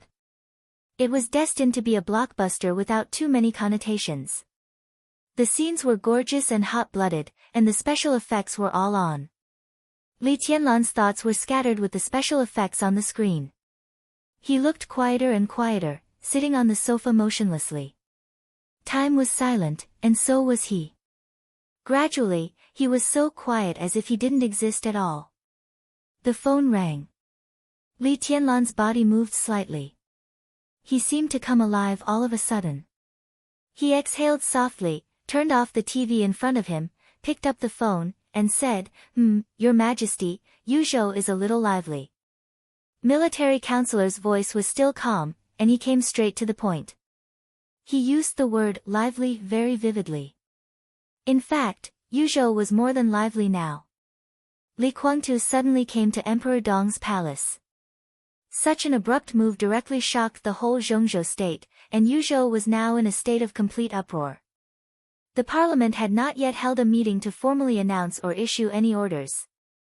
But all kinds of heavyweights had begun to meet frequently. Zhou Mulan and Bai Zhanfang were secretly meeting. According to the exact news, an hour ago, Wu Zhengmin, the deputy minister of the cabinet, also arrived at the Bai family's manor. Bai Qingzhao went to the building of the military department overnight. It was said that among the four spirits of Zhongzhou state, besides Li Wangsheng, the black tortoise who was stationed in Tiannan, Azure Dragon, White Tiger, and the new Vermilion Bird had all received orders to return to Yuzhou with their terracotta soldiers. Ji Wenzhang, Wan Qingyun, and Yi Dongsheng had also started secretly contacting each other an hour ago. Guo Wentian seemed ready to leave for Southwest City. The speaker of the North City arrived at Yuzhou province overnight and entered Zhou Yunhai's home. Not only the parliament, but also some powerful figures in Zhongzhou state had received the news and began to discuss the possible changes. Hua Zhenyang's phone was ringing off the hook. Countless powerful people expressed their opinions one after another.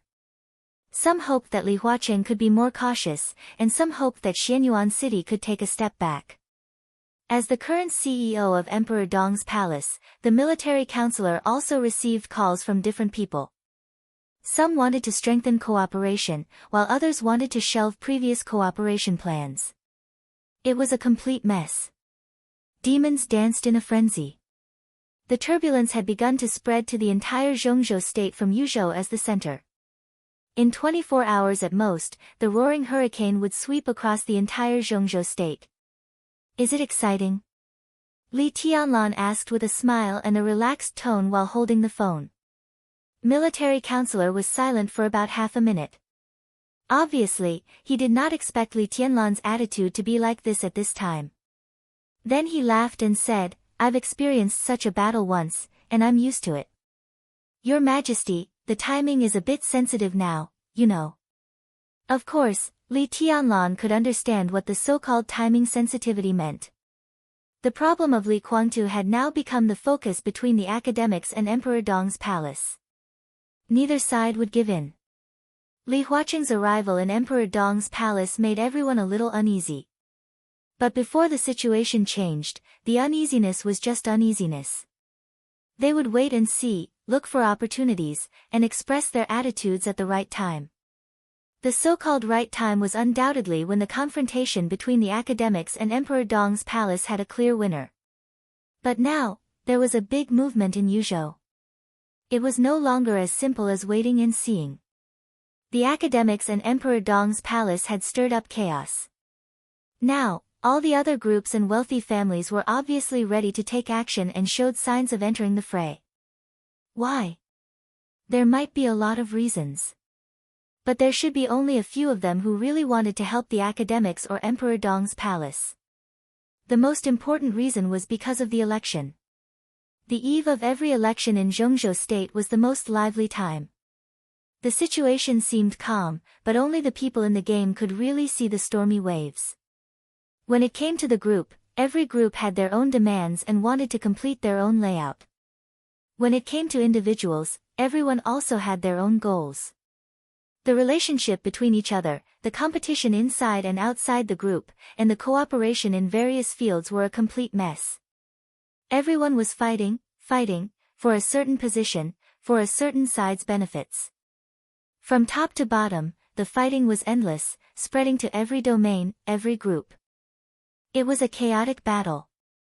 Of course, the negotiation had to be negotiated.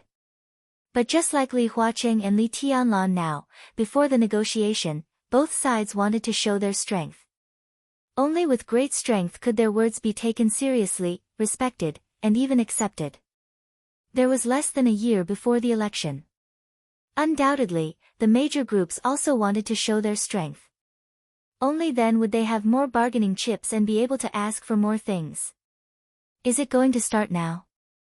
Li Tianlan smiled and looked out of the window at the night that seemed to be gradually fading away. Xianyuan City in winter was still as warm as spring, but his body still remembered the coldness that pervaded Yuzhou. He narrowed his eyes and shook his head, saying, "It's not the new year yet. It seems a little early. Because a lot of things need to be redistributed. Our appearance has impacted the structure of the six, and many people have long been unable to hold back." Military Counselor's voice was a little understated. "So in your opinion, is it a good thing or a bad thing for Emperor Dong's palace this time?" "Neither good nor bad." The military counselor laughed. "Everyone who enters the game has good intentions, but no one knows what kind of accident will happen until the end. We can only do what we should do. No matter if it's good or bad, we still need to operate." Li Tianlan's voice was more understated, even a little careless. "Well, what can you do?" Military counselor didn't speak for a while. He didn't know whether to give Li Tianlan a thumbs up or a middle finger in his heart. Li Tianlan's words, whether in an understated tone or a careless tone, were the essence of the boss. Li Tianlan's casual words obviously meant that the next task would be handed over to him. However, as the CEO of Emperor Dong's palace, it seemed to be his task indeed. This sentence was undoubtedly Li Tianlan's statement, which meant that military counselor could use all the resources that Emperor Dong's palace currently had to obtain greater benefits for Emperor Dong's palace in the next chaotic battle. As the supreme leader of Emperor Dong's palace, if Li Tianlan bowed to everything personally, the existence of military counselor and others would undoubtedly be meaningless. Li Tianlan was self-aware. He had indeed come to this position, but in terms of skill, layout, power, experience, he was not able to perfectly control all the internal details of a group. At the very least, he was not as good as military counselor in this respect. He just knew what he wanted and where Emperor Dong's palace would be next. This kind of thing involved the main strategic direction, but not the specific operation process, and Li Tianlan was competent. The goal of the new group after the election was very clear. In the case of keeping Jiangxia, they would take down the 4 provinces of Nanyue, Xie, Dongshan, and Jiangnan. In the case of perfecting the internal promotion system of the group, they would try their best to conquer the cabinet and occupy a relatively strong position. With the 5 provinces and Tiannan as the foundation, the radiating influence and the power of the cabinet would support each other. In the overall strategy of the whole Zhongzhou state, resources would be inclined to Emperor Dong's palace to a certain extent, and it would protect the integration of the new group, the giant group, and the North group.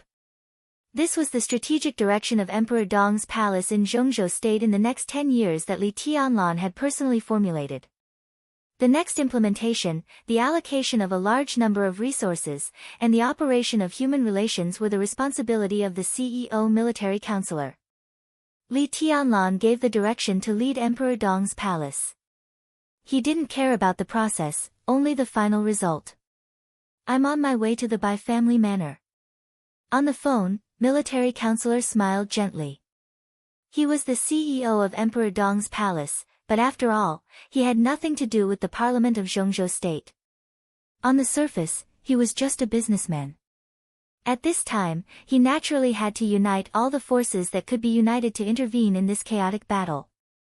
Dongqing Wudi was still in Emperor Dong's palace. At present, Zhou Mulin and Bai Zhanfang represented the giant group in Yuzhou. And Wu Zhengmin represented the power of the new group. Military counselor represented Emperor Dong's palace. Only when he, the CEO, was present, could the power of the new group and the giant group operate smoothly and prepare for the next chaotic battle. The first thing we have to face is the academy. Military counselor's voice was very quiet and calm. In the chaos, his slow voice had a kind of reassuring and trustworthy power. Your Majesty, what are you going to do about Li Kuangtu? Li Tianlan was silent for a moment. Do we fight to the end? Or can we compromise? I can operate in Yuzhou, but first we have to be mentally prepared. Your decision means different results. The current situation is that our conflict with the academies has caused the current chaos. This is not a good thing, but it is not a bad thing either. At least to a certain extent, it shows that the initiative is in our hands, not in the hands of the academies. If we fight to the end, the first thing we have to face is the full attack of the academies. In this position, Li Huaqing can't be ignored. Once we fall into a disadvantageous position, other forces who don't want the new group to appear will undoubtedly attack us together. It's hard for us to resist, but once we do, our gains will be far beyond expectations. It's risky to fight to the end, but the benefits are also great. If we compromise, we can make full use of the initiative in our hands. When to compromise and when to hand Li Kuangtu over to the parliament, these are completely up to us. We can even use this to exchange something with the academies. Before the election, our preparation will be more leisurely. At present, compromise is a relatively rational choice. It's less risky and very safe. Military counselor's voice was clear and definite. So you prefer me to let him go? Li Tianlan asked. Military counselor seemed to think about the emotion in Li Tianlan's tone and finally said cautiously, everything is up to your Majesty. I'm in charge. Ha! Li Tianlan narrowed his eyes slightly and didn't speak for a while. He was indeed hesitant about how to deal with Li Kuangtu. Li Kuangtu's hostility to him was extremely obvious, but perhaps it was because of some fixed but later broken understanding of Li Kuangtu since childhood, or because of Dongqing Rushi, or because of the sword Li Kuangtu lent him in Reki City. It was because of the sword that Li Kuangtu had lent him in Reki City, or something else that he couldn't tell himself. Therefore, even though Li Tianlan now had the strength above Li Kuangtu, he didn't want to kill him very much. Jiang Shangyu might have also seen this. So he forcibly took Gu Xingyin away and left Li Kuangtu. At that time, Li Tianlan could have killed Li Kuangtu countless times in an instant, but in the end, he chose to take him back to Emperor Dong's palace. From the perspective of Emperor Dong's palace, keeping Li Kuangtu here and waiting for the situation to stabilize, Li Tianlan could already get up and go to Heaven Capital in Tiannan and use Li Kuangtu as a bargaining chip to take over the entire purgatory of Heaven Capital. There was a saying in ancient times that one could order the vassals by holding the emperor by force. It was not accurate to use it here. Li Kuangtu was not the emperor, but the meaning was not much different. As long as he controlled Li Kuangtu, taking over the purgatory of Heaven Capital would be a matter of time. Those who were inclined to him no longer had to hesitate and would willingly join Emperor Dong's palace. Even those who were loyal to Li Kuangtu, such as Dawn, Daybreak, and Phoenix, would join because Li Kuangtu was under the control of Emperor Dong's palace and become the sword of Emperor Dong's palace. Situ Tsangyue's occasional trance would not appear again. The relationship between Sai City and Mount Shu would gradually ease. Li Shi didn't have to recall the past. Keeping Li Kuangtu would be an explanation to Dongqing Rushi, her grandfather, and the Li family. As long as Emperor Dong controlled Li Kuangtu, Emperor Dong's palace could get a lot of things. From the perspective of Emperor Dong's palace, the parliament would also give him generous compensation if he handed over Li Kuangtu. Dongqing Wudi brought Li Huaqing's bargaining chip. In the communication with Li Huaqing not long ago, he also explained it calmly. Beijiang was undoubtedly a piece of fat meat. But Li Huaqing didn't mean to exchange the position of the cabinet. In principle, he still supported Bai Qingqian to go to the cabinet. He could also support Wu Zhengmin to serve as a director and deputy prime minister. He would also support Zhou Yuanshan to go to Nanyue. Li Huaqing's original intention was to promote Wu Zhenmin's first secretary, Jian Kang, who was now in Jiangzhe and had a very pleasant cooperation with Zhou Yuanshan and Dongqing Chuqi, to the parliament of Zhongzhou state and let him take charge of Beijiang. Jian Kang's qualifications were undoubtedly insufficient. Even among dozens of provincial speakers in Zhongzhou state, his qualifications were the least, but his ability was beyond doubt. If Beijiang was handed over to Jian Kang, Li Tianlan would rest assured, and Zhongzhou state would also rest assured. The strategic significance of Beijiang was far more than just a member of parliament. That was the largest province in Zhongzhou state. It could be said to be vast and resourceful, but it could also be said to be sparsely populated. There were too many things that could be done in that land, no matter what could be said or not. If the new group took over Beijiang, after the election, they would undoubtedly become one of the top groups in Zhongzhou state. And not only the new group, but also Li Huaqing's concession to the Border Control Corps also meant that as long as Li Tianlan handed over Li Guangtu, the giant group could also get great benefits. This was the condition that Li Huaqing put forward. And it was certain that this was not all the conditions, but the most tempting one. As long as Li Tianlan was willing to talk about other details, there was absolutely room for discussion. Therefore, in the so-called overall situation of Emperor Dong's palace, it was beneficial to Emperor Dong's palace whether to release him or not. The difference was that if he didn't release him, he would get the purgatory of heaven capital, but he would have to resist the pressure from the parliament of Zhongzhou state. And if he released him, he would get a large number of bargaining chips headed by Beijiang, but in the future, he would have to face the joint forces of Li Guangtu, Gu Xingyun, and Jiang Shangyu. Li Tianlan was not afraid of making enemies. He was not even afraid that Li Guangtu would enter the supreme realm in the spiritual domain first. He just didn't want to be enemies with Li Guangtu and the purgatory of heaven capital represented by Li Guangtu. The brand of the Li family on the purgatory of heaven capital was so obvious. It could be said that he was indecisive, soft-hearted, or hesitant. Li Tianlan really didn't want to fight against them. That was tantamount to cutting off the beliefs he had grown up with, distorting his life, and making the future more meaningless. And Li Huaqing and the parliament of Zhongzhou state were now undoubtedly forcing him and the Li family represented by Li Guangtu to go against each other. Li Tianlan held the phone and said after a while, "Let's wait and see. Things have to be done first. Don't be too anxious."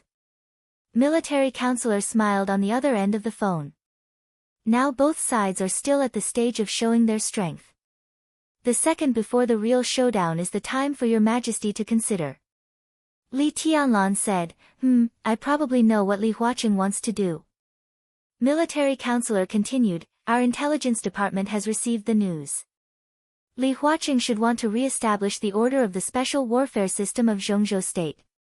He has talked with Gu Xingyun and Jiang Shangyu. Li Guangtu is also an indispensable part of his plan. In Li Huaqing's expectation, in the future, the special warfare system of Zhongzhou state will set up several new corps as the core pillars of the special warfare system of Zhongzhou state. Kunlun Corps, Commander Gu Xingyun, the main force is the current elite of Kunlun City.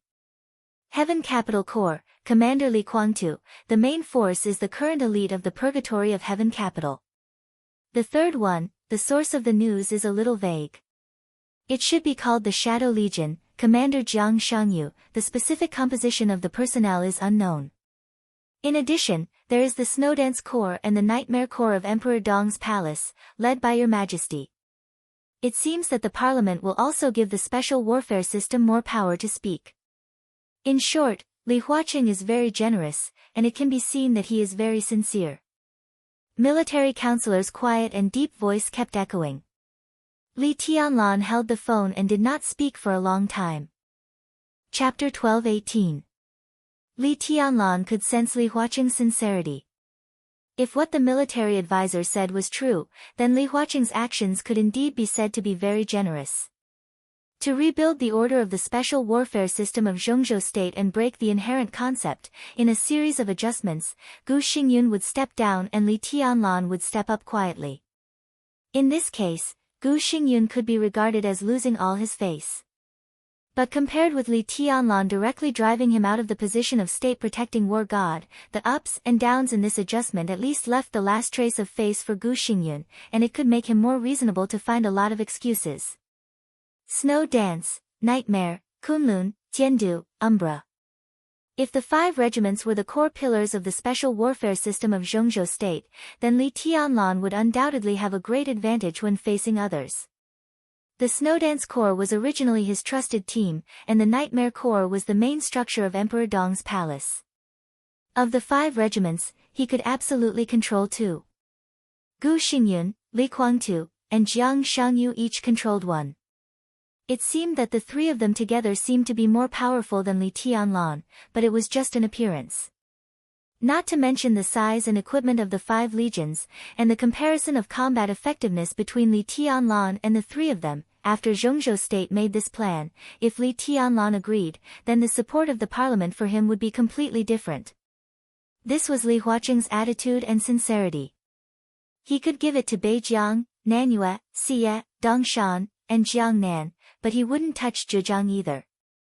If you want the initiative of the special warfare system, I can give it to you.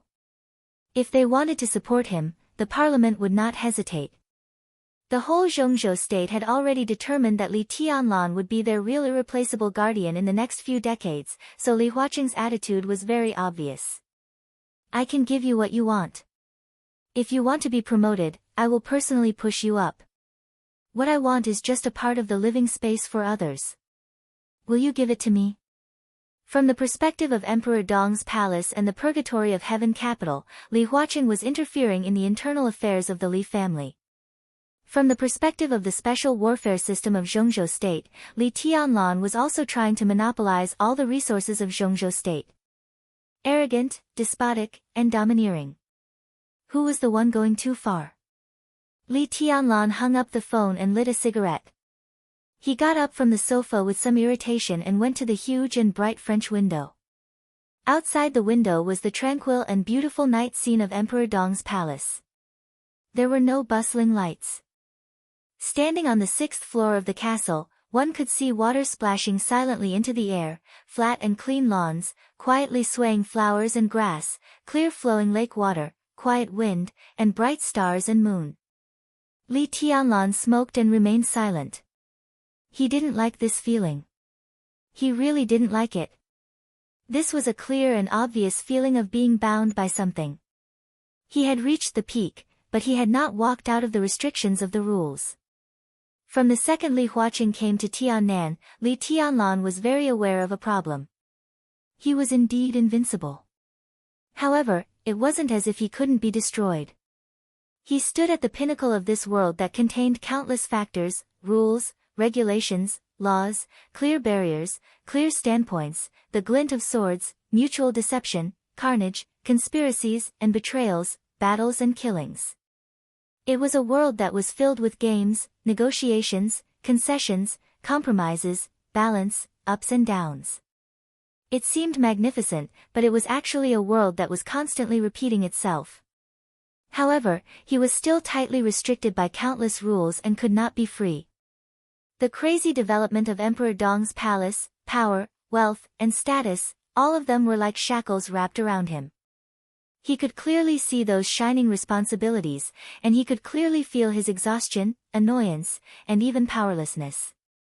He wanted his life to move forward, but countless things were telling him that he had to take this step back. He didn't want to get involved in the chaos before the election. He didn't want to play games with Li Huaqing. He didn't want to hand over Li Kuangtu. Beijiang, the parliament, the future, the country, they were all F***king things. If he didn't want to do something, then he wouldn't do it. If he fell out with Li Kuangtu, he would do it. At worst, Emperor Dong's palace would be destroyed. He would leave Zhongzhou state and kill all the people he wanted to kill.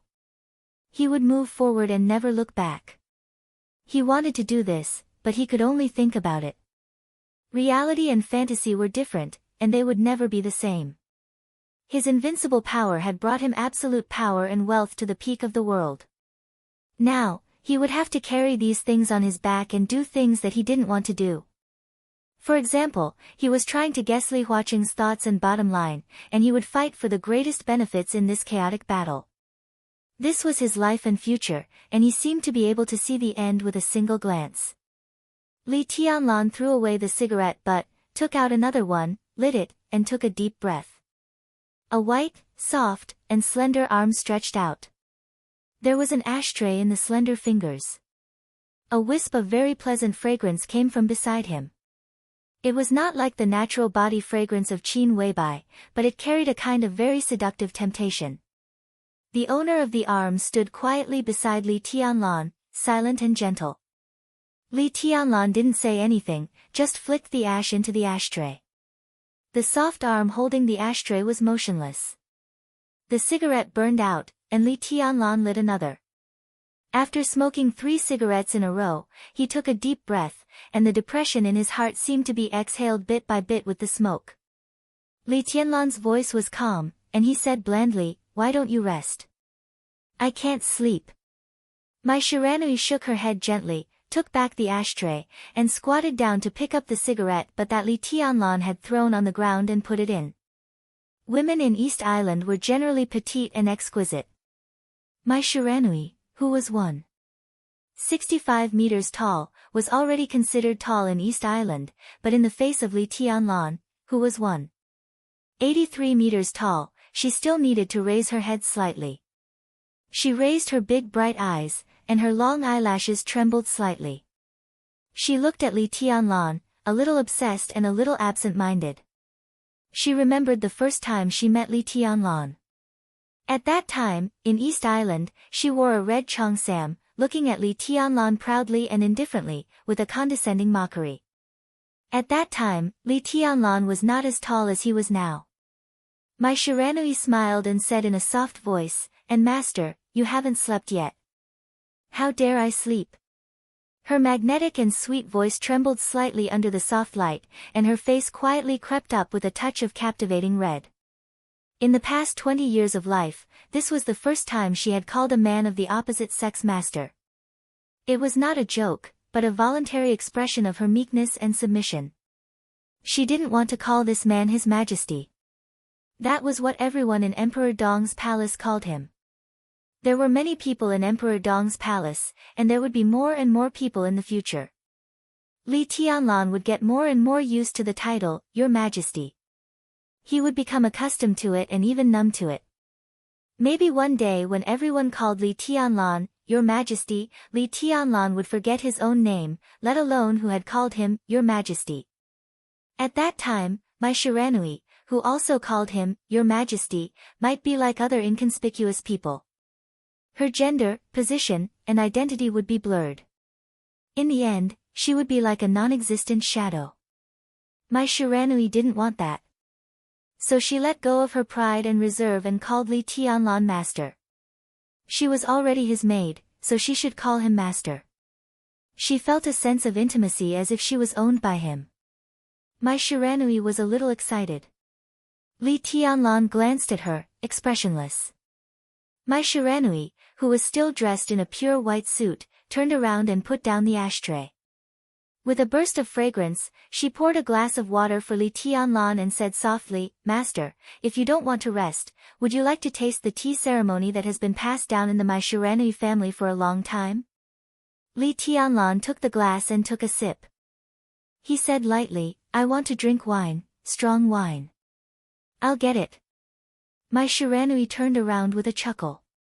Her long hair flew, and her slender waist swayed gently. She came and went like the wind. In the dead of night. Beauty and strong wine. Li Tianlan's heart was restless, but it had nothing to do with desire. In the corner of the living room, there was a wine cabinet of moderate size, in which all kinds of famous wines were neatly placed, dazzling. In fact, Li Tianlan was not very interested in wine. The wine cabinet was also brought by Qin Weibai. She preferred to drink a little grape wine or red wine before going to bed, and Li Tianlan would drink some with her. However, Qin Weibai lived here for a short time, so the wine cabinet still looked full. Mai Shiranui did not touch the foreign vodka and the like. She bent down and turned out a bottle of high alcohol content Moutai, took 2 crystal glasses and put them in front of Li Tianlan, and then called the number 2 restaurant. The number 2 restaurant was on the 5th floor of the castle. It was a small cafeteria. Compared with the number 1 restaurant, the chef's skills and ingredients were nothing special. They were all top chefs transferred by Han Donglu from the hotels under the Flourishing Age Fund. However, the number of chefs in the number 2 restaurant was very small. There were about 20 people in the dessert, Western, and Chinese dishes. To put it bluntly, they served Li Tianlan alone. They worked in 2 shifts and were on call 24 hours a day. Li Tianlan's time in Emperor Dong's palace was very short, so the number 2 restaurant became a special place for the high-level officials of Emperor Dong's palace. Mai Shiranui did not know much about Zhongzhou cuisine. She just said that His Majesty wanted to drink. Listening to her stiff but charming Chinese, Li Tianlan opened the bottle and filled the 2 crystal glasses in front of him. Mai Shiranui, who was talking on the phone, watched this scene. Her watery eyes were shining, and the corners of her soft lips were gently raised. Putting down the phone, Mai Shiranui stood up as she picked up the glass, walked to Li Tianlan, and bent down as if she wanted to sit close to Li Tianlan. Li Tianlan glanced at her and pointed to the sofa opposite him. Mai Shiranui was a little embarrassed. After a stalemate for less than a second, she finally pursed her lips and sat back. "Tell me about East Island," Li Tianlan said in a flat tone. Mai Shiranui was stunned. Holding the glass, she said slowly, "East Island is in chaos now." This was an inevitable phenomenon. With the destruction of Wuji Palace and Jifeng Sword Training School, the dark world of East Island without a martial arts grand master was completely leaderless. Under such circumstances, it was difficult for other forces in East Island to really understand the situation in the shortest time, so chaos naturally occurred. They wanted to rise, but they didn't have the strength. So it was foreseeable that such chaos would not end in a short time under normal circumstances. But East Island was not in a normal situation now. Emperor Dong's palace would inevitably intervene in everything in the dark world of East Island. The royals who had been in control of all this might object, but their objection was meaningless. Emperor Dong's palace was invincible. When the elites of Nightmare Troop wiped out the remaining forces of East Island, what could the royals use to oppose Li Tianlan? Did they have to send troops to suppress them on a large scale in their own country?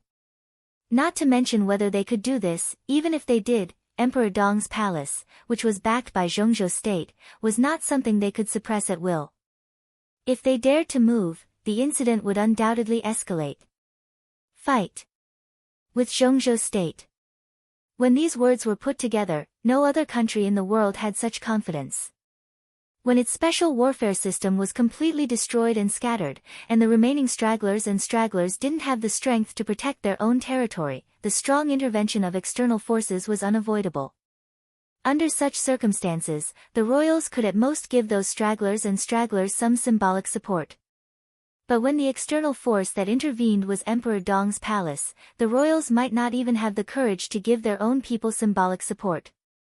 Some of the elites of Nightmare Troop were still in East Island, and they occupied Wangtian Pavilion, the former headquarters of Purgatory of Heaven Capital in Heaven Capital.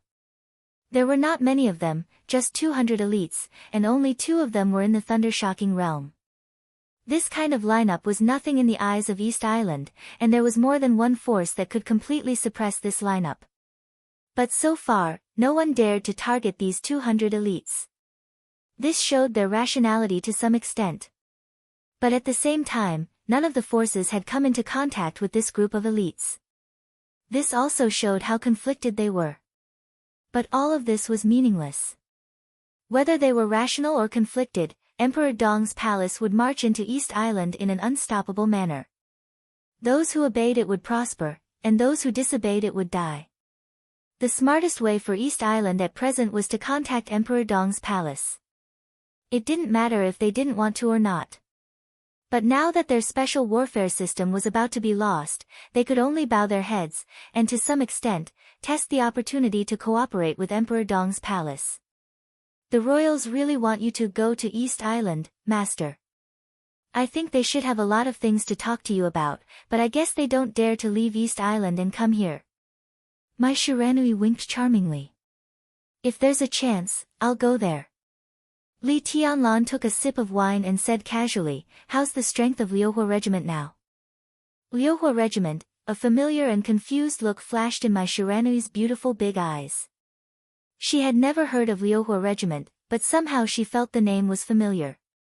After a full 10 seconds, she finally realized why this name was so familiar. Her master casually took her from East Island, and the goddess of the special warfare system of East Island became Dong Huang's personal maid. That was it? How could it be? Now it was just an understatement. Liuhua Palace, the force that used to be as famous as Jifeng Sword Training School and Wuji Palace, the force that once had a supreme ninja of the invincible realm, the force that even surrendered to the purgatory of heaven capital, was still called Liuhua Palace. Between Li Tianlan's words, it had completely disappeared. From now on, there was no Liuhua Palace in East Island. The former ninja Holy Land was now the Liuhua Regiment. The Liuhua Regiment that belonged to Emperor Dong's palace. They were no longer a subsidiary force, but a part of Emperor Dong's palace. My Shiranui looked at Li Tianlan in a daze. The entire Liuhua Palace seemed to have been subdued by Li Tianlan's casual toast and careless words just now. This veteran force in East Island was simply drunk by Li Tianlan. It was more delicious than any dish that went with wine. At this moment, Li Tianlan was so calm, but also so domineering. Li Tianlan glanced at her. My Shiranui suddenly came to her senses. The strange thing was that she didn't feel any resistance in her heart. She was so calm as if she had already accepted this fact. She knew what this fact meant. Even when it became a subsidiary force of the Purgatory of Heaven capital, Liuhua Palace still had its own light, and the Purgatory of Heaven capital didn't intervene in the internal affairs of Liuhua Palace. In everyone's eyes, Liuhua Palace was still a local force of East Island, just serving the Purgatory of Heaven capital. For East Island, Liuhua Palace became the Liuhua Regiment, which was the most thorough betrayal.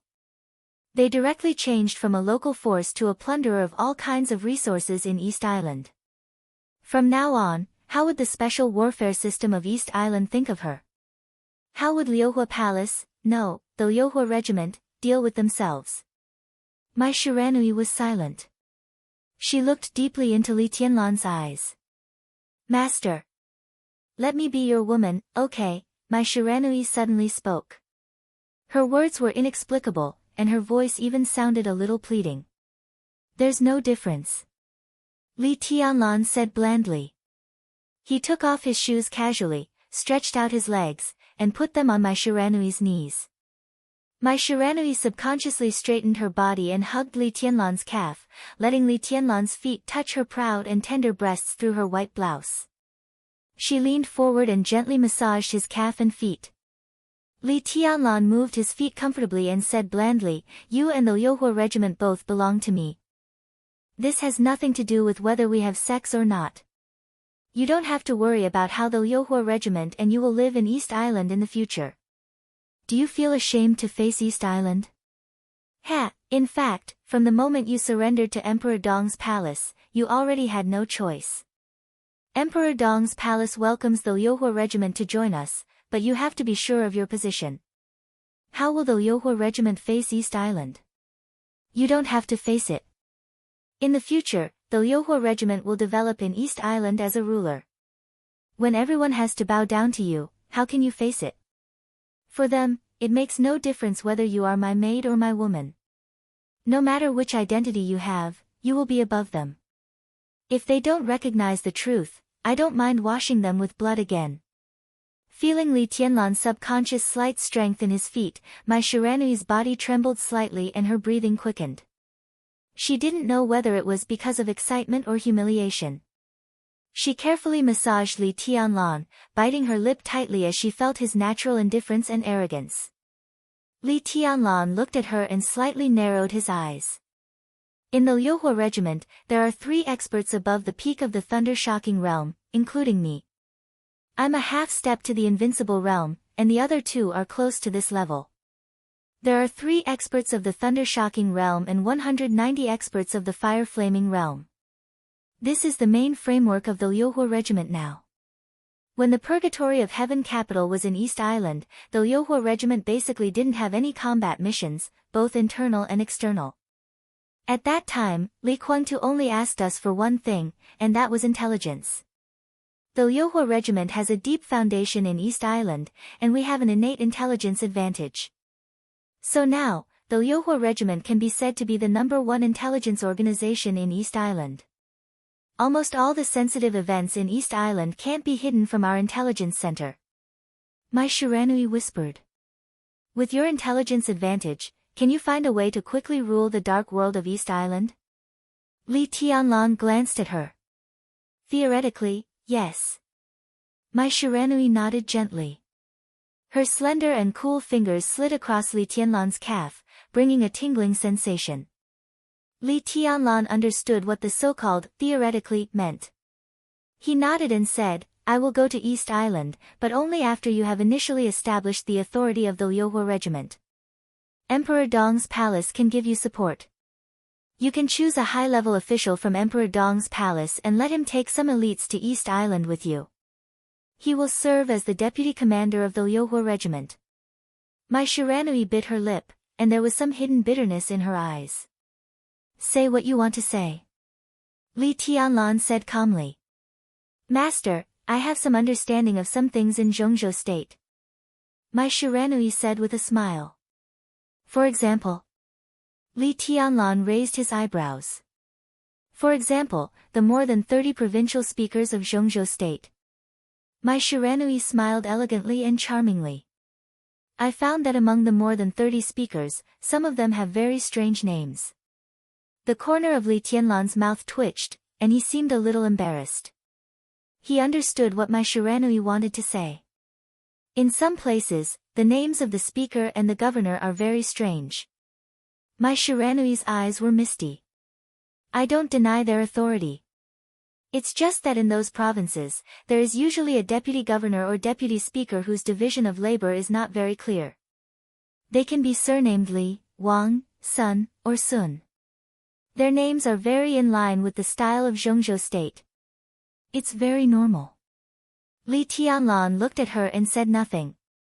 And in those places, every time something important happens, your news media will intentionally or unintentionally mention the deputy governor whose division of labor is not clear and is even somewhat like a marginal figure. Mai Shiranui blinked her big eyes and looked innocent.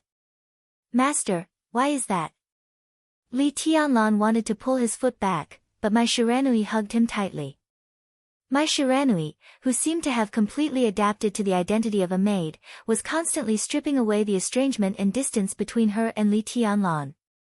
She pouted her lustrous red lips, as if she was dissatisfied and acting coquettishly.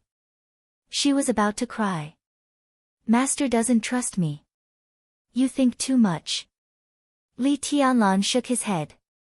And it's also wrong. It has nothing to do with trust. You can choose any deputy commander of the Lyohua regiment. He will go with you to East Island, but he will only be a nominal member of the Lyohua regiment. He will not interfere in specific affairs, but will establish a new regiment that belongs to Emperor Dong's palace.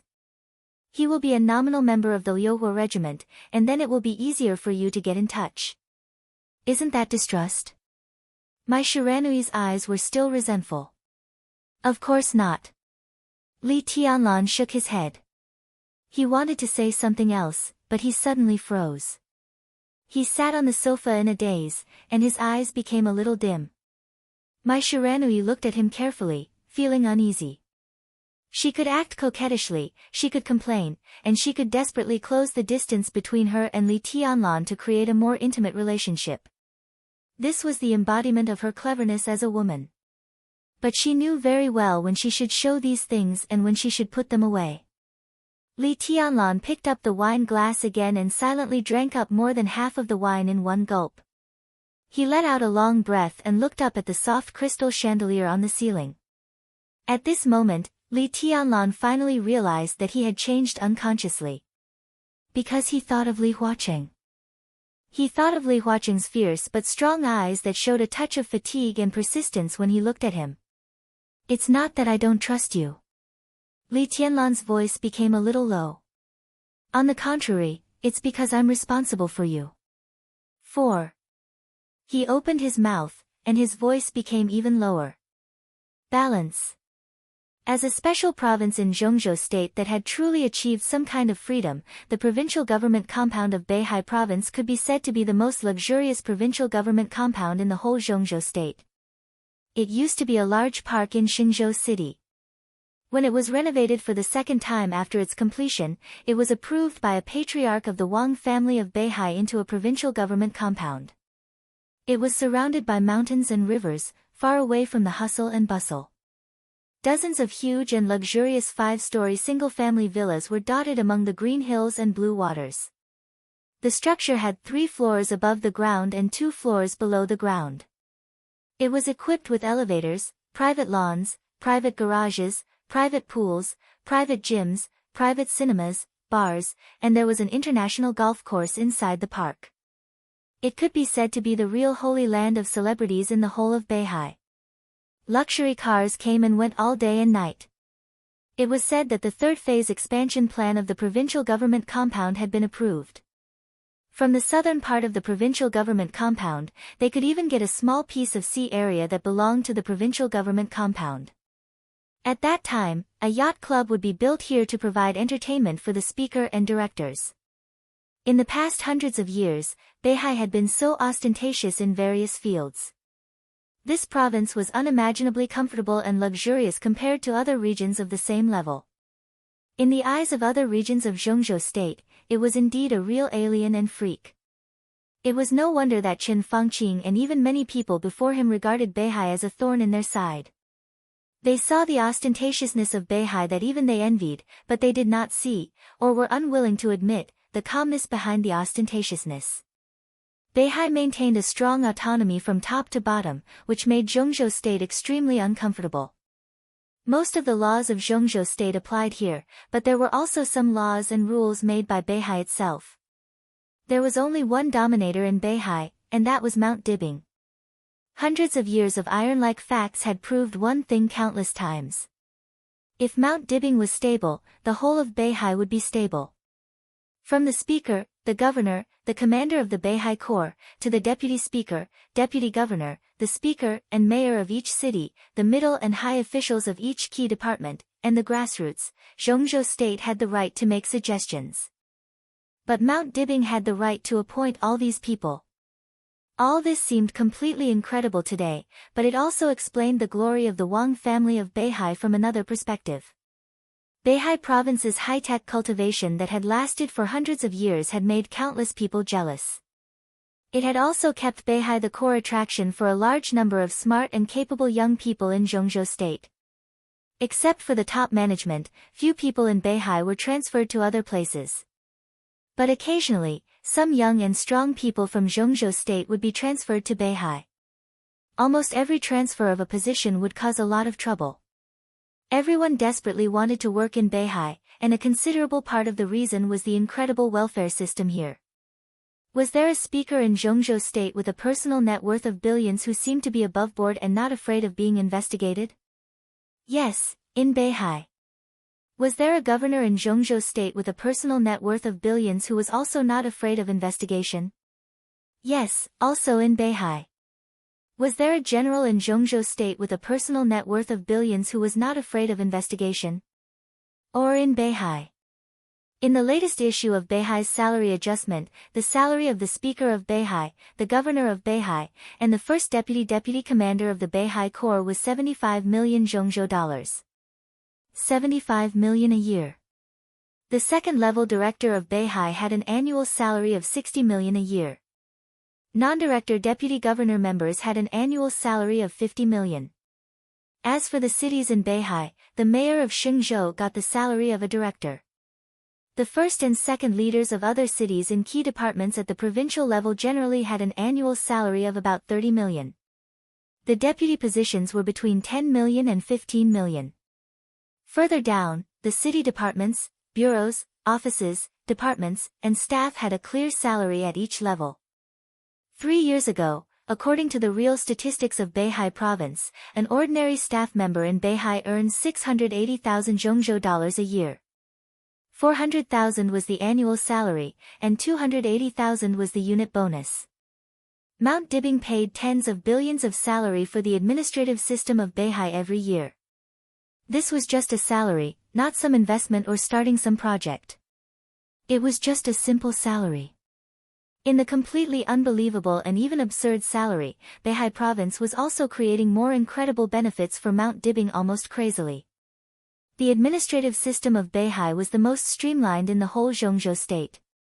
In some cities in Zhongzhou state, there were more than a dozen deputy chiefs at any time. However, the structure of only 5 deputy chiefs in each city of Beihai was unique. Everyone had a clear division of labor and clear responsibilities. Therefore, their organization was the most streamlined, but the most efficient. Sitting in their positions, whether it was a leader or a staff member, everyone was doing their best to be responsible for their own work seriously. They even wanted to broaden their work scope and get the greatest work results. The director of industry spent most of his time doing research. The director of investment promotion took his subordinates and ran around like a group of salesmen all day long. It was an indescribable atmosphere of desperation and seriousness. Fanatical, excited, and happy. Everyone was working hard to do their own things, and wholeheartedly to make everyone in Beihai live a better life. The year-end audit of Beihai was completely in the charge of the core personnel of Mount Dibing. There was no falsehood at all. It was specific to each city and department. If one did a good job, in addition to the annual salary, there would be a considerable part of the absolutely generous bonus. If one did a bad job, the salary would be downgraded. 2 consecutive salary downgrades, and the appointment would be cancelled. Sharp, accurate, and clear. Along with the super high salary, there was cruel and almost brutal punishment in the administration of officials. This was a sharp sword hanging over the heads of everyone in Beihai.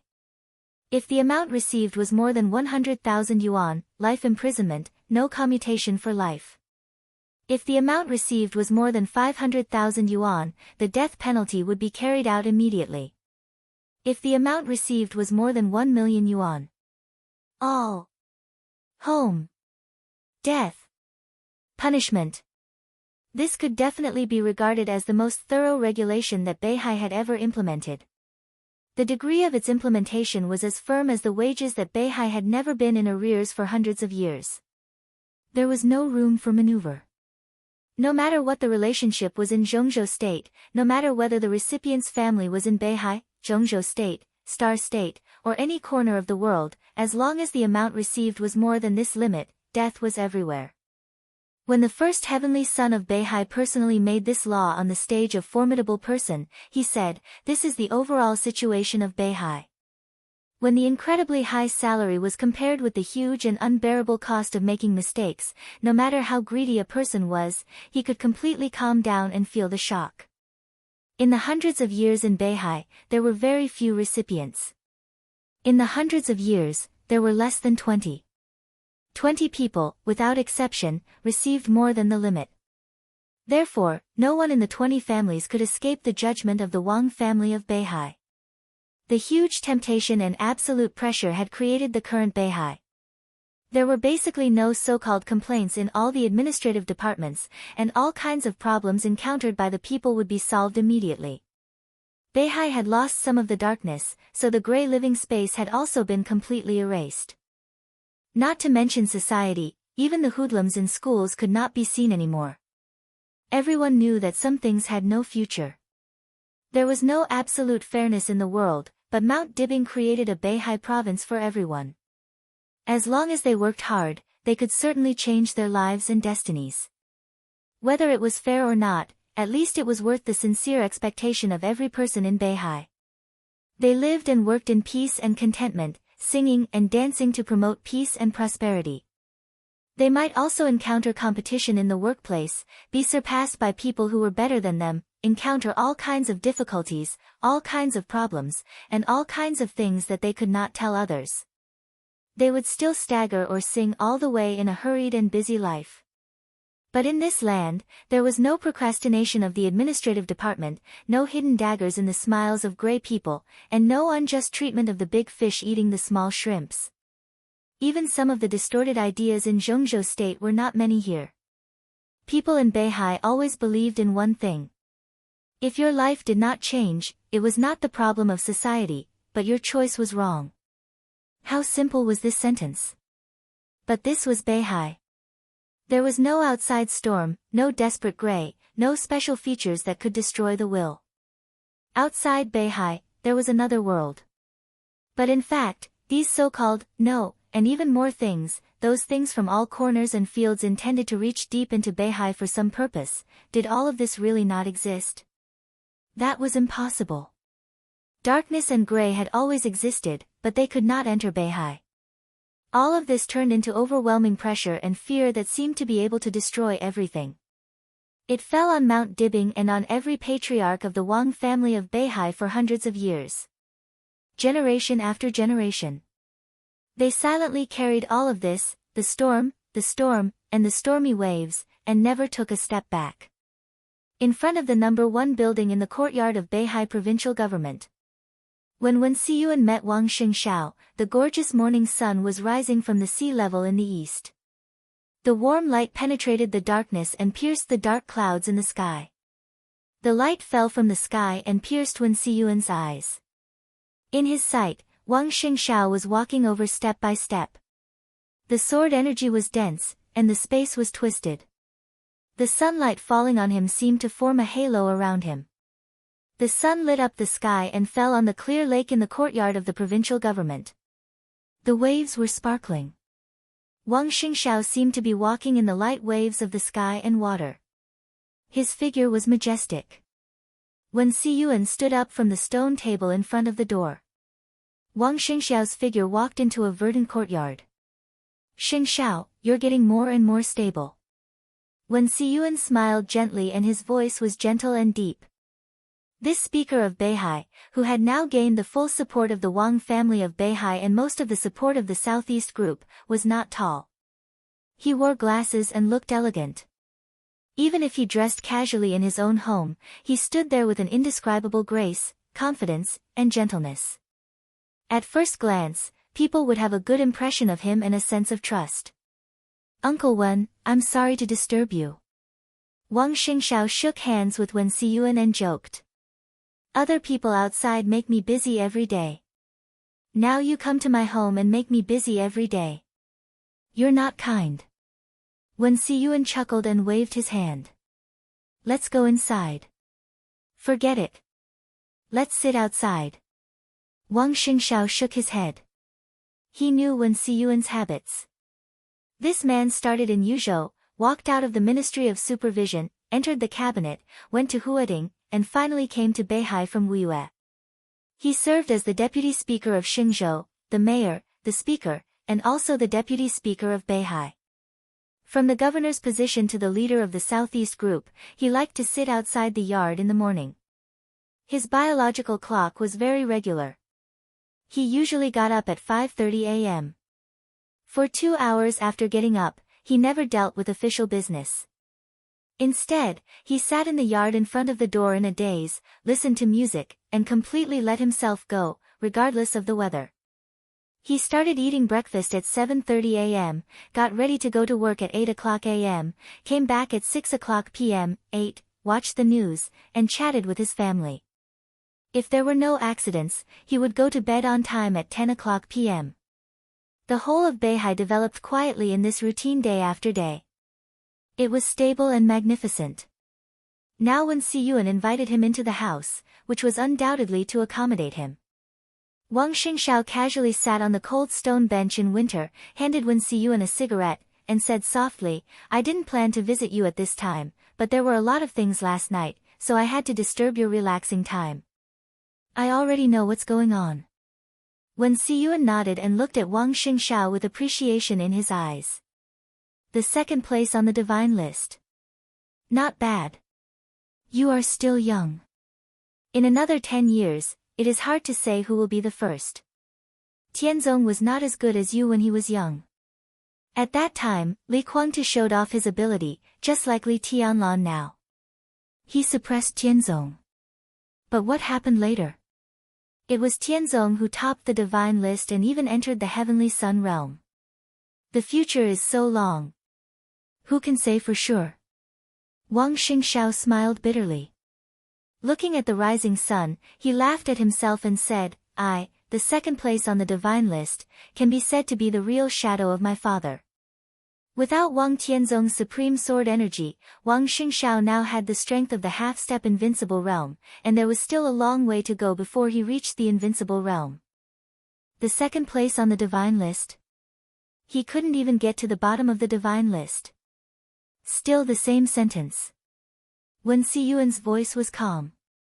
The future is so long. Who can say for sure? Wang Xingshao nodded and said, this is not the most important thing.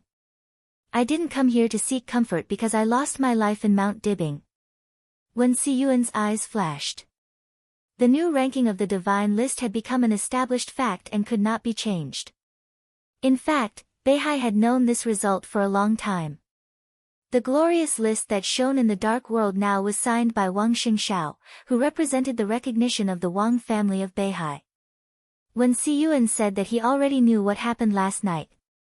Obviously, although the fact that the new ranking of the divine list could not be changed was shocking, it was not enough for people who knew Wen Siyuan to break his routine. Compared with the dark world that was still sensational, the whole Zhongzhou state had been completely attracted by the fact that Li Huaqing suddenly came to Emperor Dong's palace. What do you want to do? Wen Siyuan looked at Wang Xingshao and asked with a chuckle. Before we do anything, we have to know what Li Huaqing means. Wang Xingshao took a drag on his cigarette and frowned slightly. It should not be difficult to guess what he means. Wen Siyuan shook his head. This was the most sober and calmest time of the day, so what he said seemed to have an unquestionable power. Li Huaqing can't let Li Tianlan leave Zhongzhou state. He went to Xianyuan city, which is a guarantee. As long as he is still in Emperor Dong's palace, no matter how fierce the fight outside is, Li Tianlan will not really turn against him. It doesn't matter if it is a fight, a tit-for-tat, or even a life-and-death fight. For Li Tianlan, no matter whether he dares to do it or not, it is a fact. Li Huaqing in Emperor Dong's palace is equivalent to putting his life in Li Tianlan's hands. This sense of security will not even let Li Tianlan have the idea of turning against him completely. Now the idea of both sides is very simple. They each have a trump card and there is room for negotiation, but no one is convinced by the other. Li Huaqing wants to control Li Tianlan and let Emperor Dong's palace better serve Zhongzhou state. Li Tianlan is dissatisfied with Li Huaqing because of the Li family. Li Guangtu. This is actually just a cover. Of course, this cover is indispensable. But the core problem is still Li Huaqing and Li Tianlan. They can negotiate, but they don't want to. Both sides are afraid of making a bad start and giving in without a bottom line in the future. So they can only fight. Today I will take you down, next year you will take me down. Fight. When you are tired of fighting, sit down and talk. Anyway, Li Huaqing is in Emperor Dong's palace, so it is very convenient for both sides to communicate. They can talk at any time. If they can't reach an agreement, they can continue to fight. Both sides are now showing off their strength, so that they can put forward better conditions in the final negotiation. Now the whole world knows Li Tianlan's trump card, so it is too easy to guess. Both Emperor Dong's palace and Li Tianlan have the right to negotiate, so his trump card is a life-and-death struggle. Once he leaves Zhongzhou state, all the people who have offended him in Zhongzhou state have to be cautious like frightened birds, guarding against his possible assassination and beheading at any time. This is Li Tianlan's personal power. Under the counterattack of Zhongzhou state, Emperor Dong's palace is destroyed. Apart from other things, the flourishing age fund alone is enough to cause a shock to the global financial order.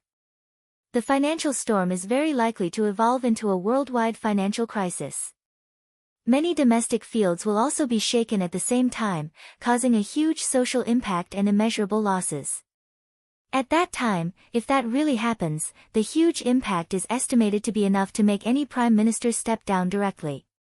And the destruction of Emperor Dong's palace also means that Zhongzhou state will lose the elite forces of Emperor Dong's palace, Sai City, half of Mount Shu, and even half of Jade Pool.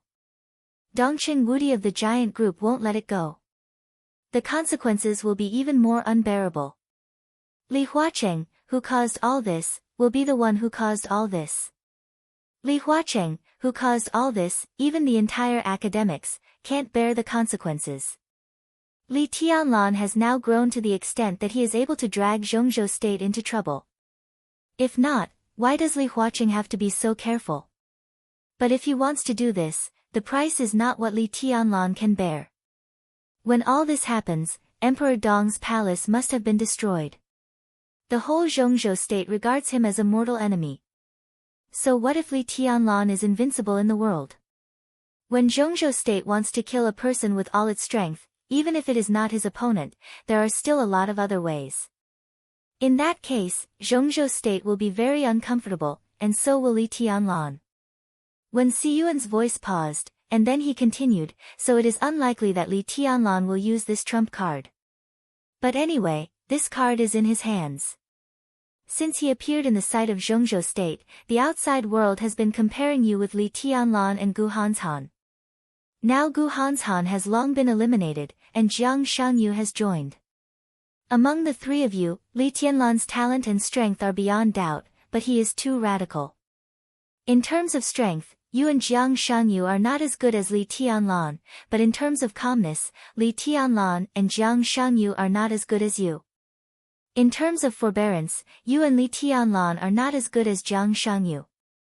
If the situation happened to you and Jiang Shangyu today, Zhongzhou state wouldn't be too worried, because the possibility of you compromising is very high. As for Li Tianlan, of course, it's also possible for him to compromise, but the possibility of him directly falling out with you is also very high if he doesn't compromise. His character makes many people worry and even fear him. If Li Tianlan plays this trump card in extreme anger, I'm not surprised at all. At that time, the new group and the academics will die together, and Zhongzhou state will be in deep trouble. Wang Xingxiao shrugged. That's why Li Huacheng will rush over. As long as he is there, the possibility of this happening is very low. When Siyuan said faintly, the most important thing is that Li Huacheng definitely has a trump card in his hand, and it is a decisive one. After analyzing the current situation, he thinks that as long as he plays this card at the right time, Li Tianlan will definitely compromise, and there will be no second choice. What will it be? Wang Xingxiao's eyes flickered a little. Countless people were analyzing Li Tianlan's character, but no matter how they analyzed it, one thing was certain. Li Tianlan was completely amenable to coaxing but not coercion. It was difficult for the so-called threats and oppression to make him compromise. Maybe at that time, he would rather die in glory than live in disgrace. He shook his head slightly and said softly, anyway, it is unlikely to be a threat or anything. Then it can only be interests. When Siyuan said lightly, what interests can move Li Tianlan the most thoroughly? Let him compromise quickly and let Li Guangtu go, even if he will become Li Guangtu's opponent, even if it will make the integration of the Li family become far away? How great is such a benefit that Li Huacheng is so sure that Li Tianlan will compromise? Wang Xingxiao was silent. His thoughts were a bit chaotic, but he knew what Wen Siyuan meant. Even though he didn't know what Li Huacheng's trump card was, from these few words, he could understand that this trump card represented unimaginable benefits. It was almost unprecedented, and could even be said to be unprecedented in history. But what could it be? It can't be that Li Huacheng intends to have Qin Weibai kidnapped to threaten Li Tianlan, right? Wang Xingxiao made a joke. When Siyuan was stunned and actually began to think about this possibility. Is Qin Weibai still in Zhongzhou state? Wang Xingxiao was also stunned and said helplessly, Uncle Wen, I'm just kidding. How is this possible? Why not? When Siyuan looked at Wang Xingxiao deeply, his eyes flickering. If he does this, he will completely become a sworn enemy of Li Tianlan. Even if Li Tianlan will compromise, will Li Huaqing really dare to let Qin Weibai go back in the situation of a dead end? He can only bite the bullet and control her.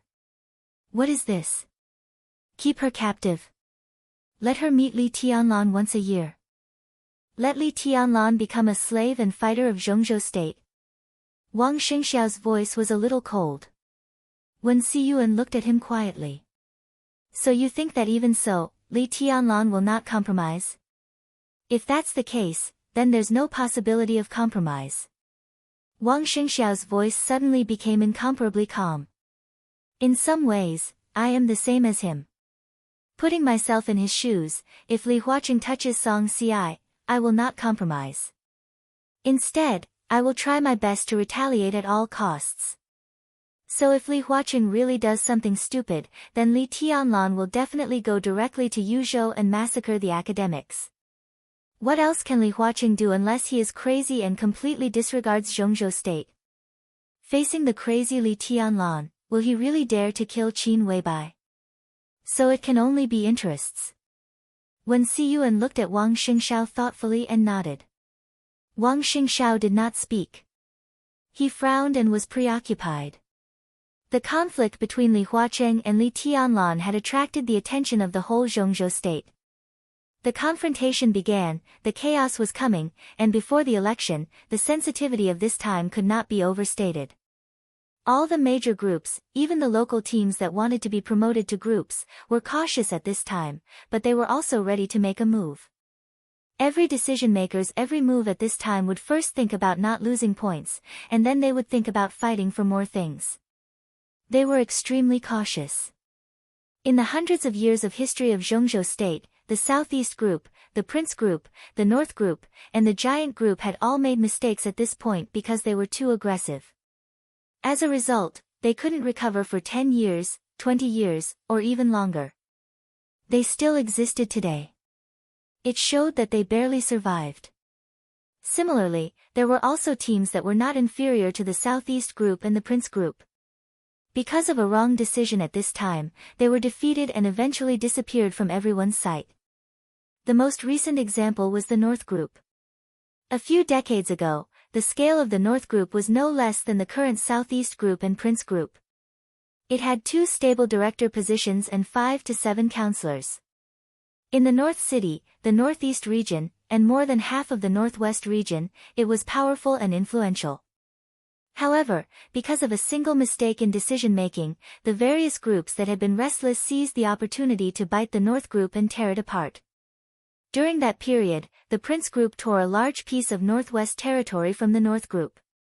The Giant Group also directly grew stronger at that time.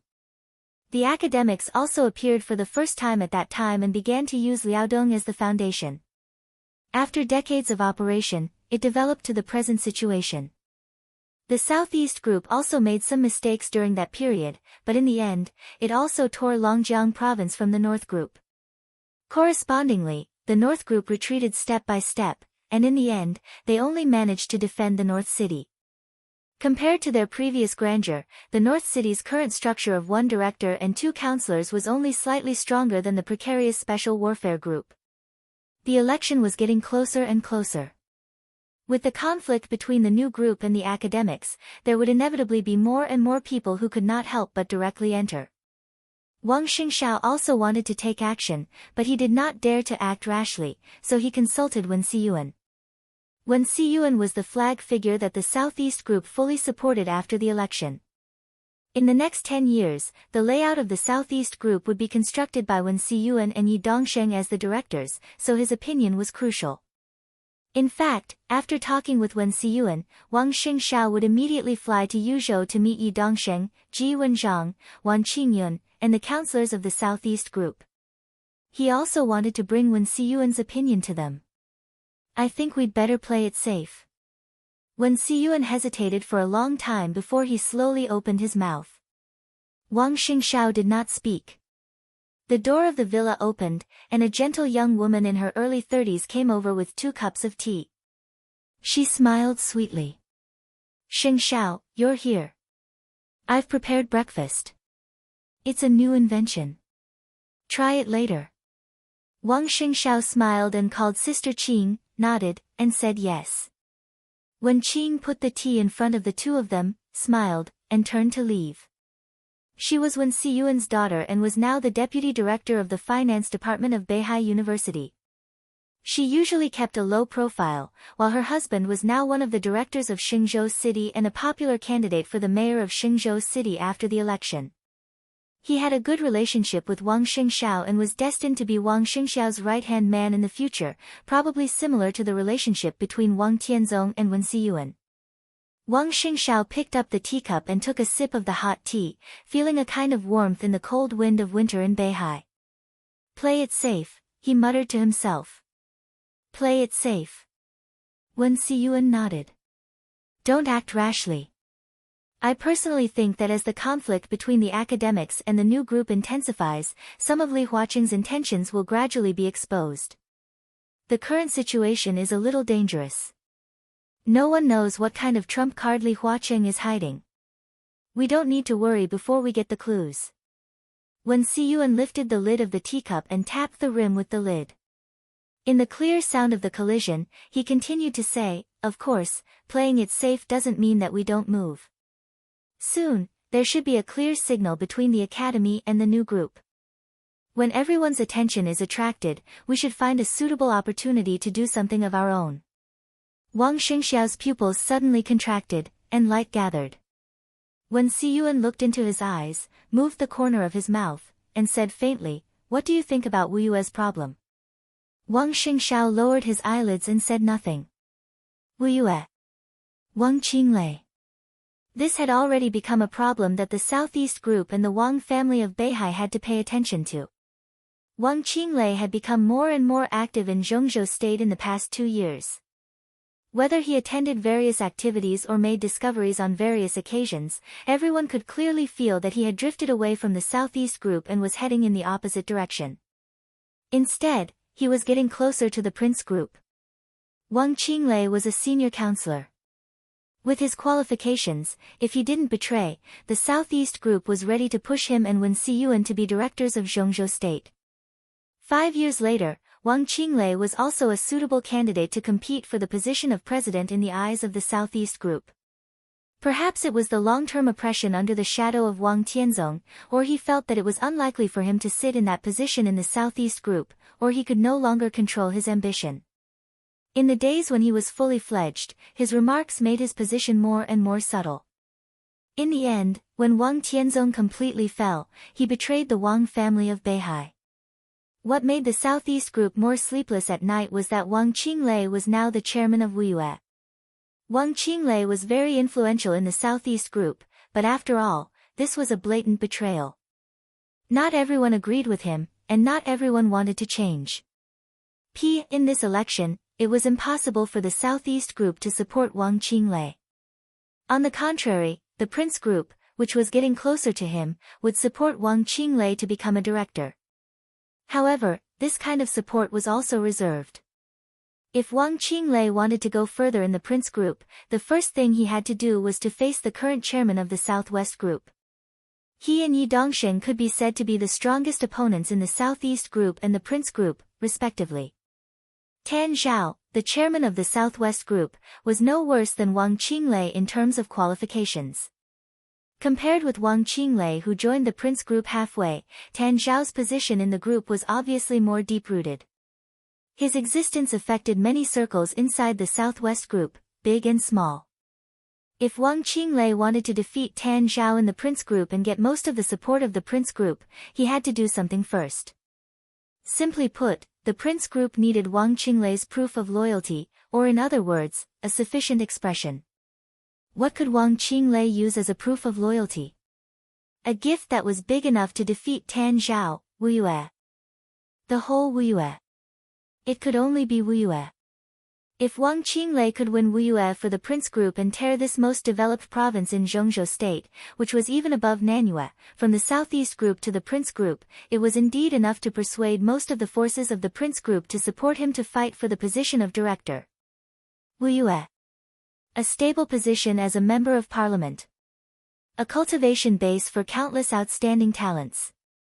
A huge influence in various fields. These were all things that the Prince Group could try its best to fight for. Wang Xingxiao could even be sure that in the following chaotic battle, the strategy of the Prince Group without control was to target the Southeast Group while keeping an eye on the new group. After Wang Qinglei, the most likely person to succeed Wang Qinglei was Yu Chuanguang, the former mayor of Huading and the current governor of Wuyue. He was Wang Xiaoyao's best friend and loyal follower. He was also Wang Qinglei's firmest ally. As long as they pushed away some of the Southeast Group's spies in Wuyue and pushed Yu Chuanguang up, the Prince Group would not only get Wuyue, but also win over Wang Xiaoyao, an expert at the peak of the Invincible Realm, and the right to speak in Snow Country. After grasping these, the Prince Group would have more chips to use Snow Country as the foundation to attack everything Li Tianlan had in Reki City. How to deal with Wang Qinglei and Yu Chuanguang? How to deal with Wang Xiaoyao? At present, the entire Southeast Group had no way to deal with them, because they couldn't find their flaws for the time being. If Wuyue fell, in the past 2 decades, the Southeast Group had failed in every election and had never won. On the eve of the election more than 20 years ago, the Southeast Group had undergone great changes inside. The Li family had collapsed, and the entire Southeast Group had also suffered a heavy blow. It could be said that the Wang family of Beihai had scraped the bones to cure the poison. But failure was failure, and loss was loss. More than 10 years ago, Huading had fallen, and the entire Southeast Group had retreated in defeat. It had finally stabilized its position. But guarding Huading, Wuyue, and Beihai, the grand occasion of being the first group in Zhongzhou state had disappeared. And now, was it going to lose Wuyue again? If so, although the only remaining Beihai was not alone, the influence of the Southeast Group in Zhongzhou state would undoubtedly further shrink and reduce. Wang Xingxiao's eyes were a little hollow. After a long while, he nodded and whispered, "I know what to do." After a pause, he continued, "It's time to do something. Wuyue, it's time to move." When Siyuan nodded and said without batting an eyelid, "That's my opinion." "But Wuyue, where are you going to start?" "Eastern Station District." Wang Xingxiao said calmly, "Brother Jiang has rested for more than 2 years, and now he is on the divine list. Without Wang Qinglei and second uncle's gossip, it's time to let him out." "Di Jiang." When Siyuan's eyes lit up slightly, and he smiled. "This is a good entry point." Wang Xingxiao also smiled. He turned his eyes to the setting sun and looked into the distance. The slight fog in winter in Beihai gradually dissipated in the sun. And in this morning, the loud sound from Yuzhou, Liaodong, and Huading had torn the mist of Beihai in an extremely abrupt situation and radiated to Wang Xingxiao and Wen Siyuan. Their phones rang almost at the same time. The storm that shook the entire Zhongzhou state turned into thunder that tore the sky. Lightning flashed and thunder roared, and the storm raged. Liaodong. Tan Xiaotian, the secretary of Wang Wei, the leader of the 3rd Supervisory Group, who had gone to Jiangxia, was suspected of serious violations of records and was under the control of the Liaodong Ministry of Supervision. The Ministry of Police, Ministry of Publicity, Ministry of Personnel, and other departments began to take action at the same time. In the morning, as many as 20 people had been involved in Tan Xiaotian's incident, and more people were involved. Wang Wei, the leader of the 3rd Supervisory Group, who had arrived in Jiangxia, locked himself in the hotel room all morning and did not go out. The storm in Liaodong was fierce, rolling up the snow in the northeast. In the raging wind and snow, everyone seemed to be able to see by Qingqian's calm but ubiquitous sharpness in the calm eye of the storm. At the same time, in Yuzhou, headed by the Ministry of Sleep and the Financial Administration Bureau of Zhongzhou State, more than 5 departments launched investigations into a series of issues such as Yuzhou Brilliant Real Estate, Dongwu Science and Technology, and Preqin International Group Sneaky Sleeping, disrupting the order of the persimmon market, commercial fraud, piracy, and infringement. Huading. The headquarters of the Flourishing Age Fund was also subject to a joint raid by various departments. There was no process, no brewing, and no wind. The sky was bright, and the sun was rising. The fiercest conflict between the new group and the academy almost reached its climax in an instant. The battlefield continued to spread. Sabers and swords flashed. Flowers bloomed everywhere, and everyone was overwhelmed. Wang Xingxiao held the phone and listened to Xian Ming, the head of intelligence in Beihai, constantly talking about the latest news. He was in a daze. Obviously, even he did not really react for a while. He had thought that there would be a clear signal, and there would be a gradual escalation of the situation and process. Everything was gone. While they were still discussing and watching cautiously, the two sides had already reached the point where they were fighting with their lives on the line. In this case, what should Zhongzhou State do? What should the Southeast Group do? Wen Siyuan was silent for a long time. He suppressed the waves in his heart and whispered, "It's time to take action. Tell Sister Qing for me that I'll come to taste her new craft next time." Wang Xingxiao stood up. "I'll leave for Yuzhou right away. Uncle Wen, I'll take your opinion to them." Wen Siyuan nodded. Wang Xingxiao shook hands with Wen Siyuan tightly and turned to leave. Wen Siyuan stood where he was, watching his back getting farther and farther away. Zhongzhou State was stormy. The patriarch of the Wang family of Beihai, who set off from Beihai, was full of sunshine at this time. Chapter 12:19. There was another snowfall in Yuzhou.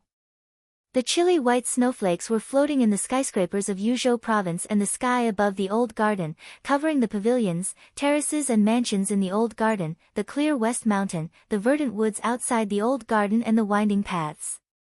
The snow was getting heavier.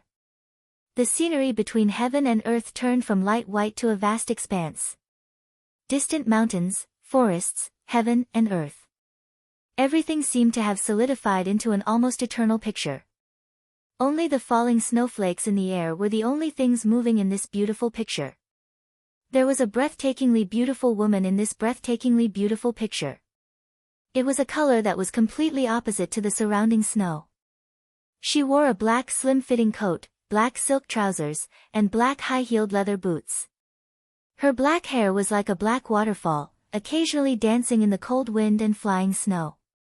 She stood in the best position in the old garden, looking at the vast west mountain in the distance, and under her feet was a blooming red plum blossom.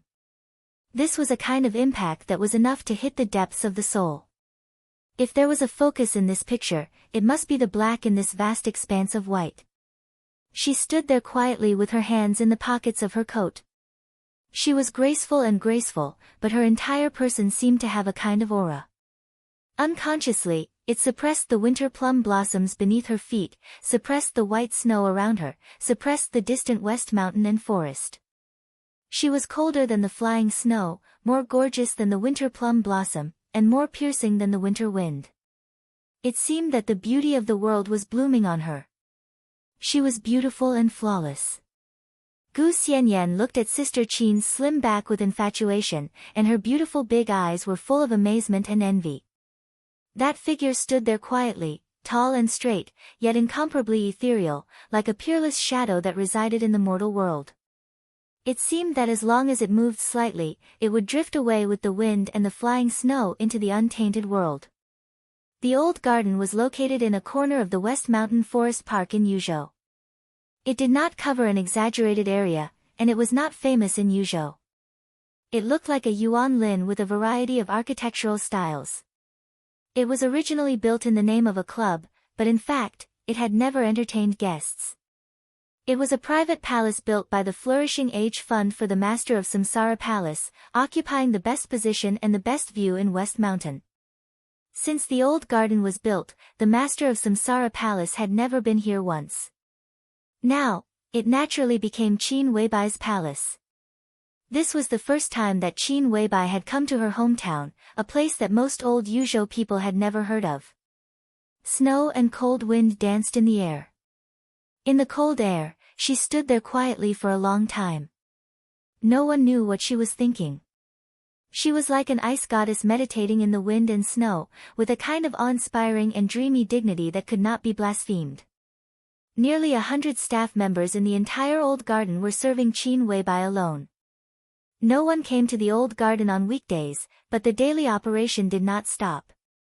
Nearly 100 staff members were the professionally trained elites that Han Donglu transferred from his own club. Today, they saw the owner of the old garden for the first time. They were shocked and inevitably whispered. Of course, they did not dare to have any malice, but they could not avoid the curiosity in their hearts. It's the first time that I've seen a woman like Madam. Is she the owner here? Who do you think she is? In the open hall, professional waiters put the dishes on the table one by one. Some took the wine, and some put the tableware. Their movements were light. In the corner, several waiters gathered together and looked at Qin Weibai standing outside the hall from a distance. They whispered. They were all very young and beautiful. One of them had just graduated from college this year. In that well-known university, she also had the reputation of the department belle. However, the appearance of Qin Weibai had completely subverted their understanding of beauty. The so-called beauty turned out to be not the kind of limit that beautiful appearance, clothes, and cosmetics matched with the limit. The real beauty had no limit. It was the kind of unimaginable but real perfection. It was the kind of holy and untouchable that was close but far away. Who knows? Another waiter shook his head and whispered, she asked us to call her Madam. This should be her husband's place, right? I've worked here for almost 2 years, and I haven't seen the owner yet. Such a woman should be owned by another man. As a woman, I feel a little heartbroken when I think about it. She has such a strong aura. Even if she is the president of a super multinational company or the speaker of a certain place, I will believe it. The speaker is unlikely. She is too young. But maybe she is the daughter-in-law of a member of parliament or a director. Such a woman, her life is not something we can imagine.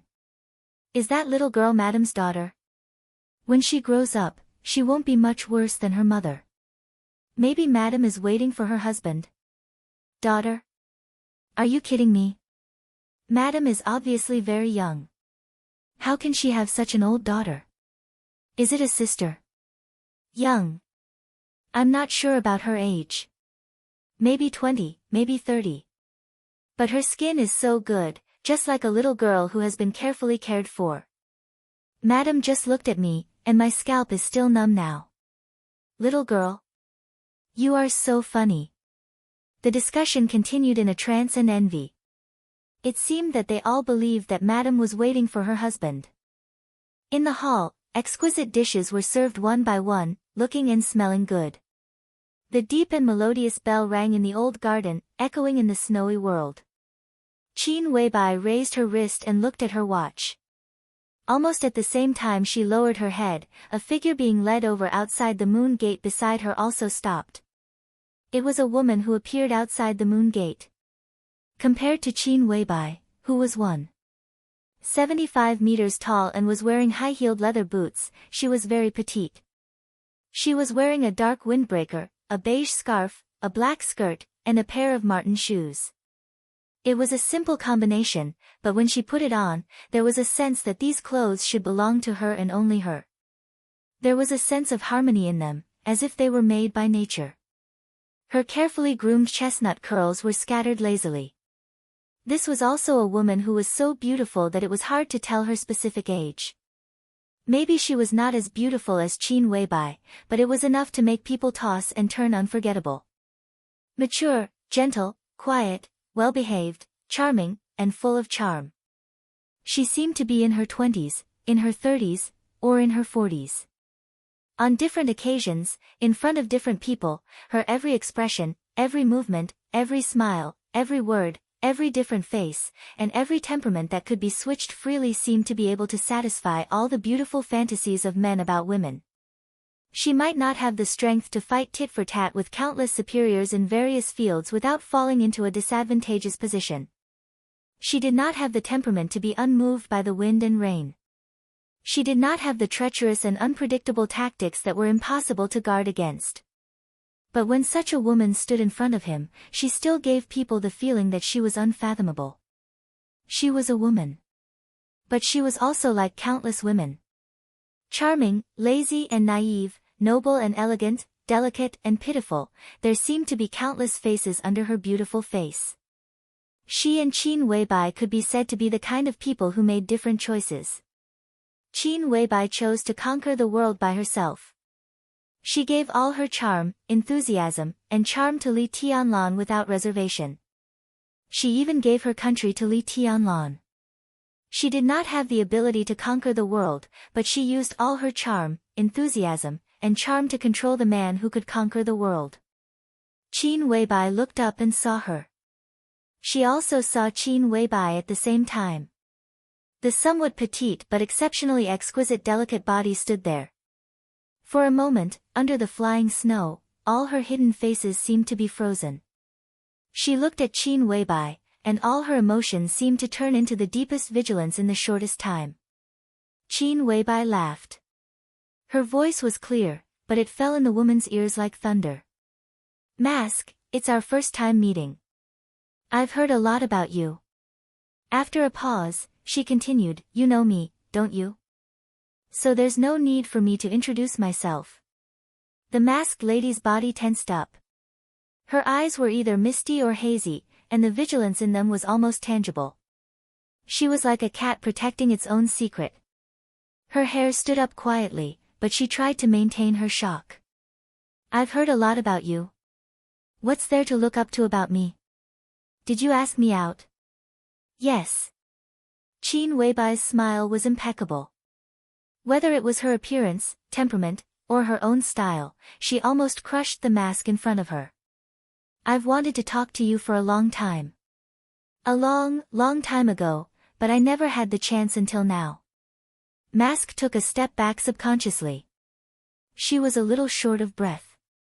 The last trace of calmness seemed to have become her shield, which she held tightly. In the face of Qin Weibai's calm sharpness, she felt that she saw a trace of gradually expanding cracks on the shield, which made her panic. If there's nothing else, I'll go first. Mask took a deep breath and said in a soft voice. Do you know what the name of this place is? Qin Weibai chuckled and directly gave the answer. This is the hometown. Mask's body was a little stiff. The hometown, she whispered the word, and her eyes were in a trance. No one knew what she was thinking of. You're a very cautious person. I know you very well. Qin Weibai said faintly, you know me. You know who I am, so you're on guard against me and even afraid. But do you really want to go? If you really wanted to go, you wouldn't have come today. Well, you can say that you don't know that I asked you out. But you're so cautious that you can keep the appointment because of a word. I can be sure that some things are very important to you. So, compared with your vigilance against me now, which one is more important? Mask's expression kept changing. She was a little tangled and looked more delicate and pitiful, which made people want to hold her in their arms and comfort her. In the light footsteps, Gu Xianyan trotted over and stood beside Qin Weibai. She looked curiously at the strange and charming woman in front of her, as if she didn't know the relationship between her and Qin Weibai. Your life shouldn't have been like this. Qin Weibai said softly, don't you really want to know what happened in the depths of West Lake in Lin and 25 years ago? Like a peerless swordsman with outstanding beauty, Qin Weibai looked at the struggling eyes of Mask and thrust her sword straight to the vital part. Jiang Nishang. Or should I call you? Gu Qingqiu. Gu Qingqiu's face was pale, and her body was shaking. She even couldn't stand steadily. She stared at Qin Weibai with unconcealable fear in her eyes. It seemed that the shield she held in front of her had finally lost the sharpness of Qin Weibai. The last trace of calmness was torn apart in Qin Weibai's whisper. Her defense line was shaky and about to collapse. How do you know? She tried to open her mouth, but her voice, which was originally very beautiful, became a little hoarse. Gu Xianyan narrowed her eyes and looked seriously at the strange woman in front of her. Although she was very young, no one really treated her as a child, whether she was with Qin Weibai or in Kunlun City. She was cultivated regardless of her age. Gu Xingyan regarded her as a chain that might be able to tie Li Tianlan or other super heavyweights in the future. And Qin Weibai felt that she needed to cultivate a successor. Therefore, the The sensitive situation of outsiders looking at flowers in the fog was never a secret to Gu Xianyan. It was never a secret to her. As long as she wanted to know, she could know the basic sequence of events. The flames of war had spread all over Zhongzhou state. Late at night 7 days ago, Li Huaqing personally flew to Emperor Dong's palace and had not returned to Zhongzhou state yet. In the morning after that night, the academy and the new group began to pour fire on each other almost at the same time. 7 days was neither a long time nor a short time. When the resources of both sides were fully mobilized, everyone could smell the fierce smoke of gunpowder after the war. As of today, the two groups affiliated to the Flourishing Age Fund had been in trouble. One of them might face a huge fine of more than 1 billion Zhongzhou dollars, and the other was likely to be completely closed down. Many departments were completely firing at the Flourishing Age Fund. The stocks of many listed companies affiliated to the Flourishing Age Fund were shaking violently. The groups that had dealings with the Flourishing Age Fund in many fields were a little uneasy. This brief introduction affected the entire stock market of Zhongzhou state. The Flourishing Age Fund was so big that almost no one knew its specific scale except for Han Donglu. This neutral wealthy family, which seemed to be a financial giant entrenched in Huading on the surface, had quietly extended its tentacles to all aspects in the past. Energy, aerospace, minerals, real estate, internet, construction, hotels, film and television media, medicine and health, electricity, communications, automobile manufacturing, insurance, fashion, daily necessities, retail. The shadow of the Flourishing Age Fund could be seen everywhere in dozens of fields. In more fields, the Flourishing Age Fund seemed not to be directly involved, but it held a large number of shares of other groups. Such a situation of great momentum was destined to have withered branches, and there were all kinds of birds in the woods. It was inevitable that some black sheep would appear, which was something that even Han Donglu could not control. The Flourishing Age Fund found more and more problems in 7 days. Han Donglu, who had flown from Yuzhou to the headquarters of Huading, was calm and collected. But the joint investigation of various departments was getting more and more difficult. It was not that they could not find any problems, but that they were afraid. In just a few days, the overall loss of the Flourishing Age Fund had reached billions, and there were also a lot of righteous forces involved. Everyone could see the continuous bleeding of the new group, but everyone could also see the growing shock in the economic field of Zhongzhou state. The whole parliament was a little uneasy, and there were even voices that some problems should be handled with caution. Several prominent international funds seemed to have aimed at the stock market of Zhongzhou state and were ready to make a move. Star State also seemed to have a plan to announce the appreciation of Star Dollar. Everyone was waiting for an opportunity, or a suitable node, and then they could give a fatal blow to the economy of Zhongzhou state. Everyone knew that it would be very convenient to start with the Flourishing Age Fund, and they could also find some problems. They did find problems, but they also found that the Flourishing Age Fund they knew was only the tip of the iceberg of the real Flourishing Age Fund. With the deepening of the investigation, the huge outline of the Flourishing Age Fund beyond the limits of everyone's imagination had faintly emerged. It was a huge and incredible monster. And this was just the industry of the Flourishing Age Fund in Zhongzhou state. What else did the Flourishing Age Fund have in the world? If the economy of the entire Flourishing Age Fund was combined, some people had estimated that it was even a behemoth close to the economy of the Wang family of Beihai. The confrontation between the academy and the new group was in full swing. But no one dared to joke about the future of Zhongzhou state. Therefore, the joint investigation of various departments was getting more and more difficult, and the pressure from all sides was increasing. The academics were looking for a new breakthrough. The internal turmoil of the Flourishing Age Fund was turbulent, but in 7 days, Liaodong had already been in turmoil. Tan Xiaotian had been officially investigated in secret 3 days ago.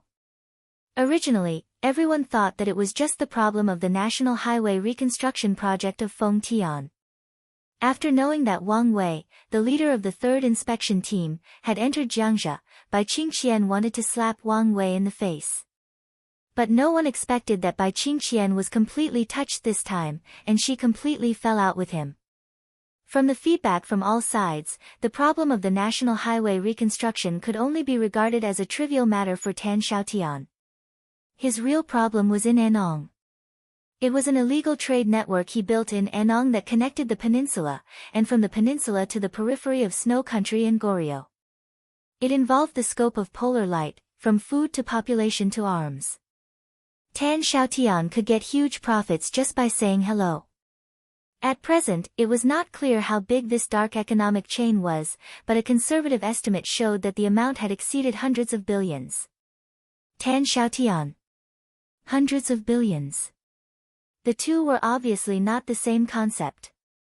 So how many people were involved in the hundreds of billions? Anong developed very fast in Liaodong, and it was also jokingly known as the secretary class. At its peak, there were 13 directors in Anong, and 7 of them were secretaries. Such a scene was rare in the whole Zhongzhou state. People jokingly discussed that Anong developed very fast, so the big bosses would put their trusted secretaries to guild. When the time came, there would be a golden road in front of them. Tan Xiaotian's resume seemed to confirm this. From the mayor of Anong to the deputy speaker of Feng Tian, although the rank was the same, the prospects were completely different. After the election in a few months, no matter where he went, Tan Xiaotian would definitely be a deputy governor, which had something to do with the rapid development of Anong.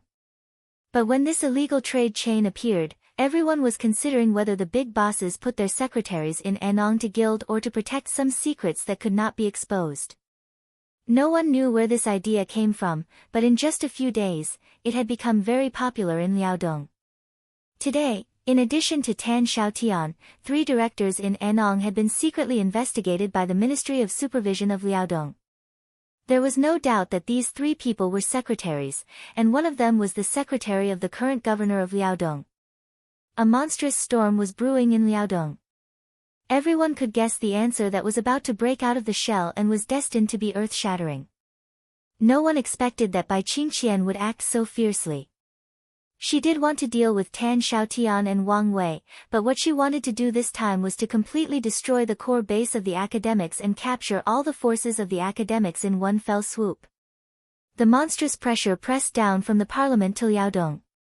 Not only the academics, but also individuals from the giant group, the southeast group, and even the north group called Bai Qingqian, trying to suppress this matter, or at least control it within a certain range. At this time, Hua Zhenyang, the leader of the academy in Yuzhou, the vice minister of the cabinet, had a thorough talk with Bai Qingqian. The conversation between the two was almost a reprimand from Hua Zhenyang to Bai Qingqian. Vice Minister Hua clearly told Bai Qingqian that the parliament supported her work, but hoped that she would not make a fuss and make trouble out of nothing. In the current situation, stability came first. Bai Qingqian, however, was tit for tat and did not give any face to the leader of the academy. Her response at that time was also very clear to Gu Xianyan, because after this incident, Qin Weibai and Bai Qingqian talked on the phone and did not avoid her at that time. Bai Qingqian said so at that time. Tan Xiaotian's problem is not only a problem of Zhongzhou state, but also a serious injury to our friendship with the peninsula. Vice Minister Hua, you can think about how serious the consequences will be if this matter is suppressed. One day, when the people of the peninsula who can't even eat enough and can't even afford to wear clothes learn that their young and beautiful women have come to Zhongzhou state to engage in various industries under the temptation of people like Tan Xiaotian, what kind of situation and consequences will it be? Can you and Liaodong bear the consequences?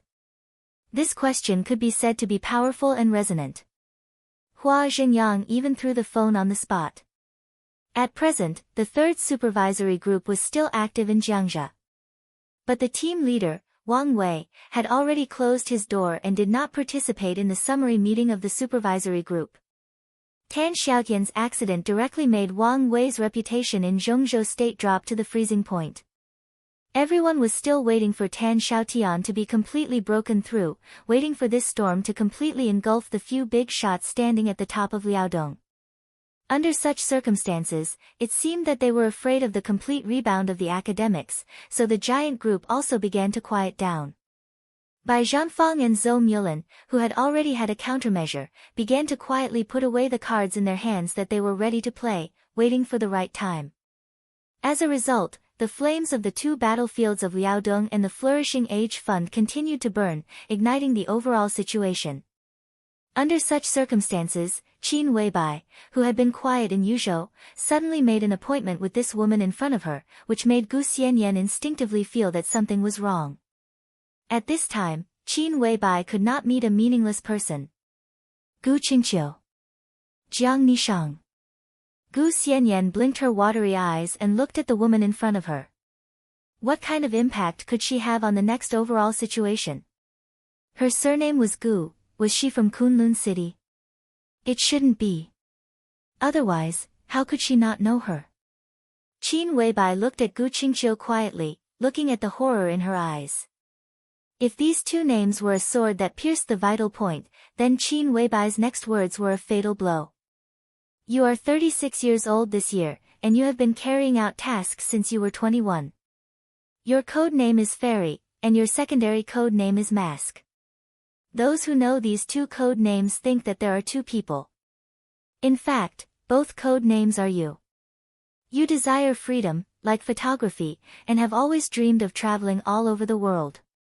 But if you want to fulfill this dream, you need to continue working for another 14 years. You like Switzerland and want to settle down there. Someone promised you a large sum of money when you were 50 years old and helped you get Swiss citizenship. But you have never been to Switzerland. If the farthest place you have been is England, because your child is studying there. He should have just entered middle school this year. You had a boyfriend in college.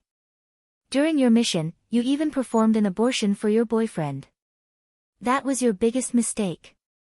You still contact him occasionally, but you don't love him anymore. You even want to. Enough. Gu Qingqiu's body fell to the ground. She covered her ears, shook her head wildly, and screamed. Qin Weibai looked at her with a smile. She was not indifferent or enthusiastic. There was a touch of trance and sadness in her eyes.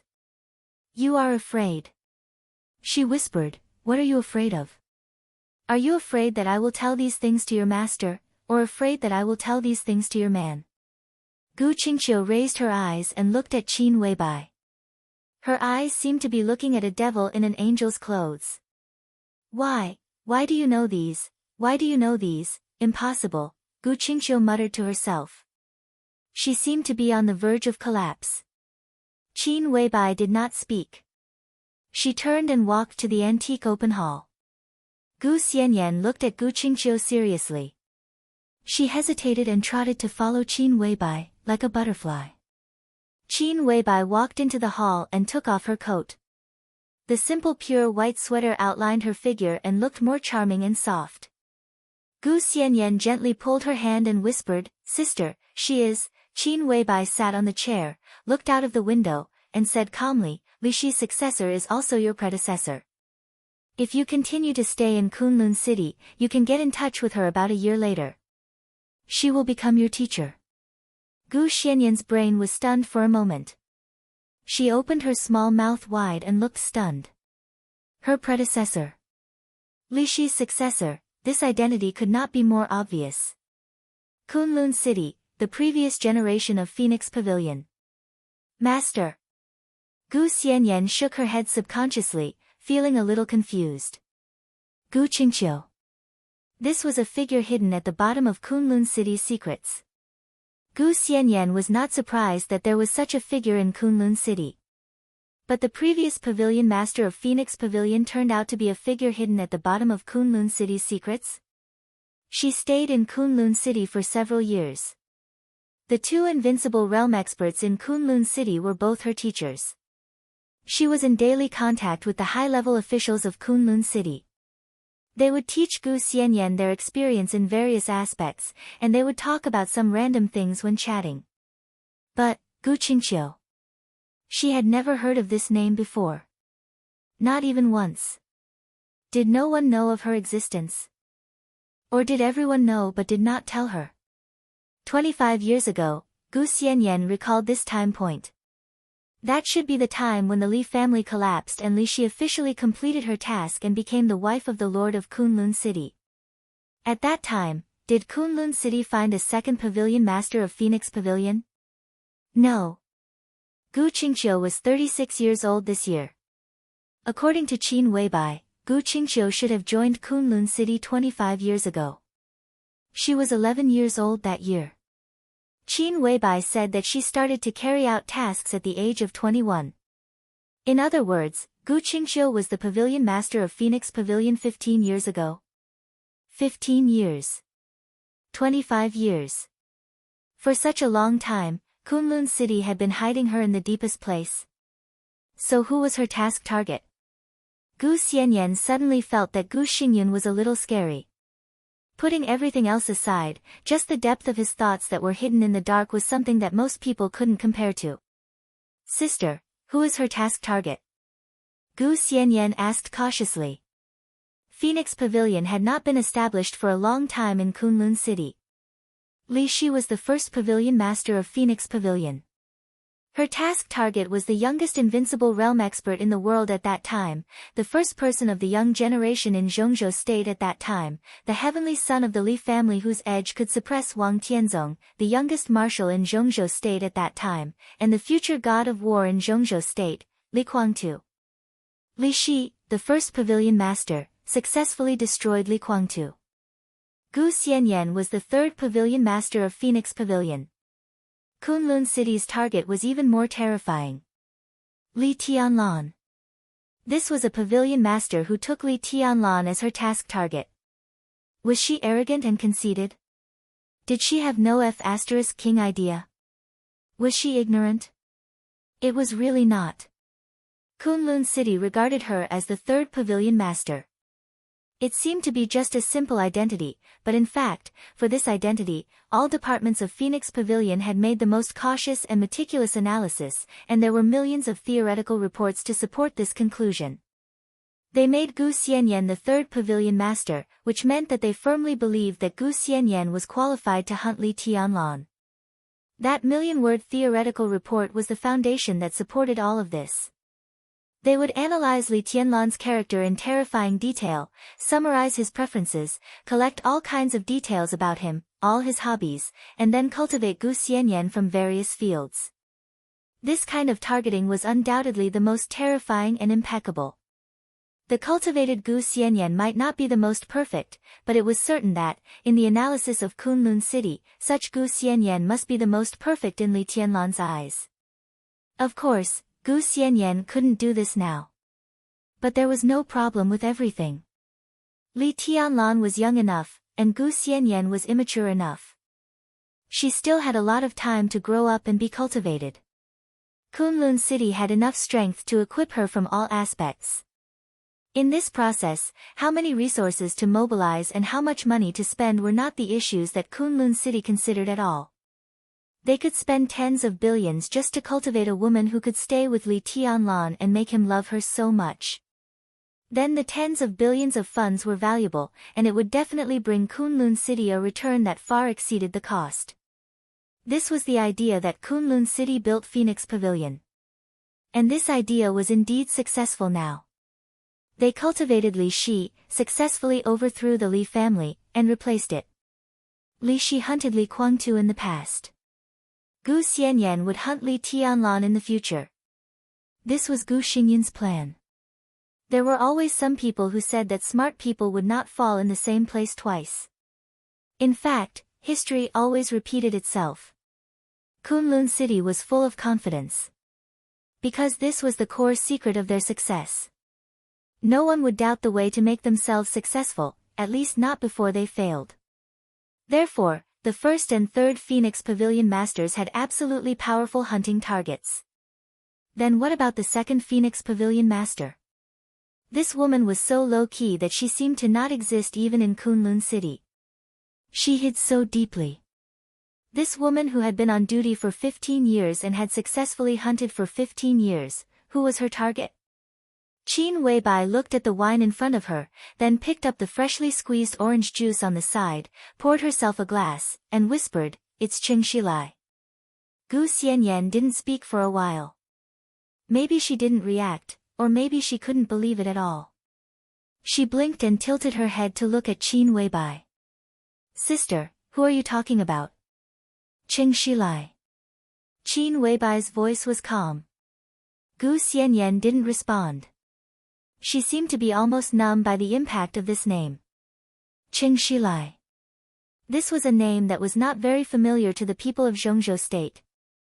Because of his low profile, many media would often mention it even when reporting. At his behest, a department replaced his name. Ministry of Personnel. Qing Shilai.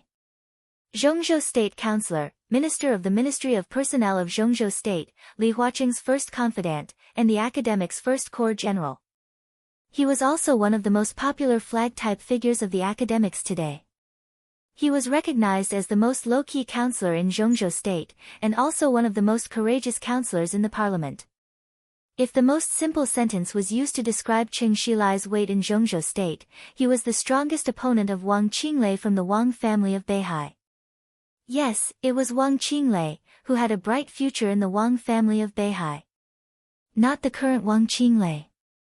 If it weren't for Li Huaqing's re-election in this election, Qing Shilai would almost certainly be pushed into the director's seat by the academics without any accident. And even if Li Huaqing was re-elected, Qing Shilai was still very likely to become one of the directors of Zhongzhou State after the election, one step ahead of Wang Qinglei. Even if he couldn't go further, he would continue to sit in the position of Minister of the Ministry of Personnel, with students all over Zhongzhou State and a more solid foundation. After 5 years, the possibility of him directly succeeding Li Huaqing would also greatly increase. There was no doubt. Qing Shilai's existence was the academic's greatest hope in the post-Li Huaqing era. When Wang Qinglei's future was obscure, Qing Shilai, who was getting more and more stable, was almost the heir in everyone's eyes. What did this mean? Qing Shilai, the academics. Kunlun City. Phoenix Pavilion, this is terrible. Gu Xianyan muttered to herself, Gu Xingyun is terrible. Yes, he put a woman with Qing Shilai for 15 years. The most important thing is that she never made any request to Qing Shilai. She just silently waited for Qing Shilai to become a director or to climb to the top of Zhongzhou State. In terms of long-term planning, Gu Xingyun can be regarded as a true disciple of the Li family. Qin Weibai's voice was a little subtle. In her sight, Gu Qingqiu, bathed in the wind and snow, stood up shakily and looked deeply at Qin Weibai in the hall. The two people's eyes met, and there seemed to be sparks in the air that were enough to burn the flying snow. Qin Weibai's expression was cold and proud. She raised the orange juice in her hand, and through the bright and transparent floor-to-ceiling window in the hall, she greeted from a distance. Gu Qingqiu hesitated and took a step forward. Qin Weibai raised the corner of her mouth. She could bring disaster to the country and people. Sister, you want to use Gu Qingqiu to destroy Qing Shilai? Even destroy the whole academics? Gu Xianyan was a little excited. After all, she was a child. No matter how mature she was, the childishness of wanting the world to be in chaos still existed. Destroy the academics? Qin Weibai couldn't help laughing. How is it possible? Even if Qing Shilai falls, it will at most frustrate the layout of the academics for the next 10 years, far from being destroyed.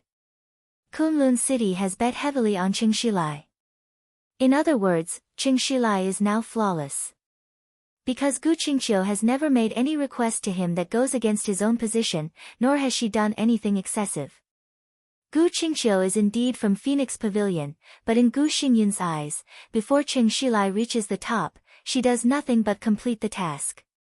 Qin Weibai blinked her eyes and said softly, so, although Gu Qingqiu's background can't be changed, just from looking at it now, she's actually just Qing Shilai's lover. Moreover, she's an extremely obedient and dutiful type. What impact can a lover have on Qing Shilai? Even if it's exposed, it's just like that. Not to mention any punishment, there won't even be a verbal criticism. Destroying the academics like this, unless the academics is made of paper. Then you are. Gu Xianyan was a little confused. Since she had doubts, she naturally had to ask. She was the successor cultivated by Qin Weibai, and Gu Xianyan also understood this. No matter how intelligent the goddess was, no matter how invincible Emperor Dong was, they would eventually grow old and could not disobey the will of time, but Emperor Dong's palace would always exist. And Gu Xianyan was the best candidate to assist the future palace lord of Emperor Dong's palace in Qin Weibai's expectation. From now on, Gu Xianyan would absorb everything and grow wildly. I need to detonate Gu Qingqiu, the bomb, and use Qing Shilai to test something that I have always been confused about, but it's very important. Qin Weibai's eyes narrowed slightly, and she continued, and the outside world is now guessing what trump card Li Huaqing has in Emperor Dong's palace. They don't know, but I do. Li Huaqing does have a trump card in his hand, and his trump card can indeed persuade Tianlan to compromise in an instant, which will be far more beneficial than the purgatory of heaven capital. It's just that Li Huaqing himself is hesitating whether to play this card or not, so there is the current confrontation. If Qing Shilai's matter is exposed, the subsequent impact will also indirectly stimulate Li Huaqing, so that he will make up his mind earlier and end all this. Qin Weibai's red lips were soft, and her white teeth gently bit the straw. It's like killing two birds with one stone. Gu Qingqiu finally made up her mind and walked into the hall. She took off her scarf and coat, standing opposite Qin Weibai, looking at her silently with a calm expression. Qin Weibai chuckled, reached out her hand, and said lightly, "Please sit down."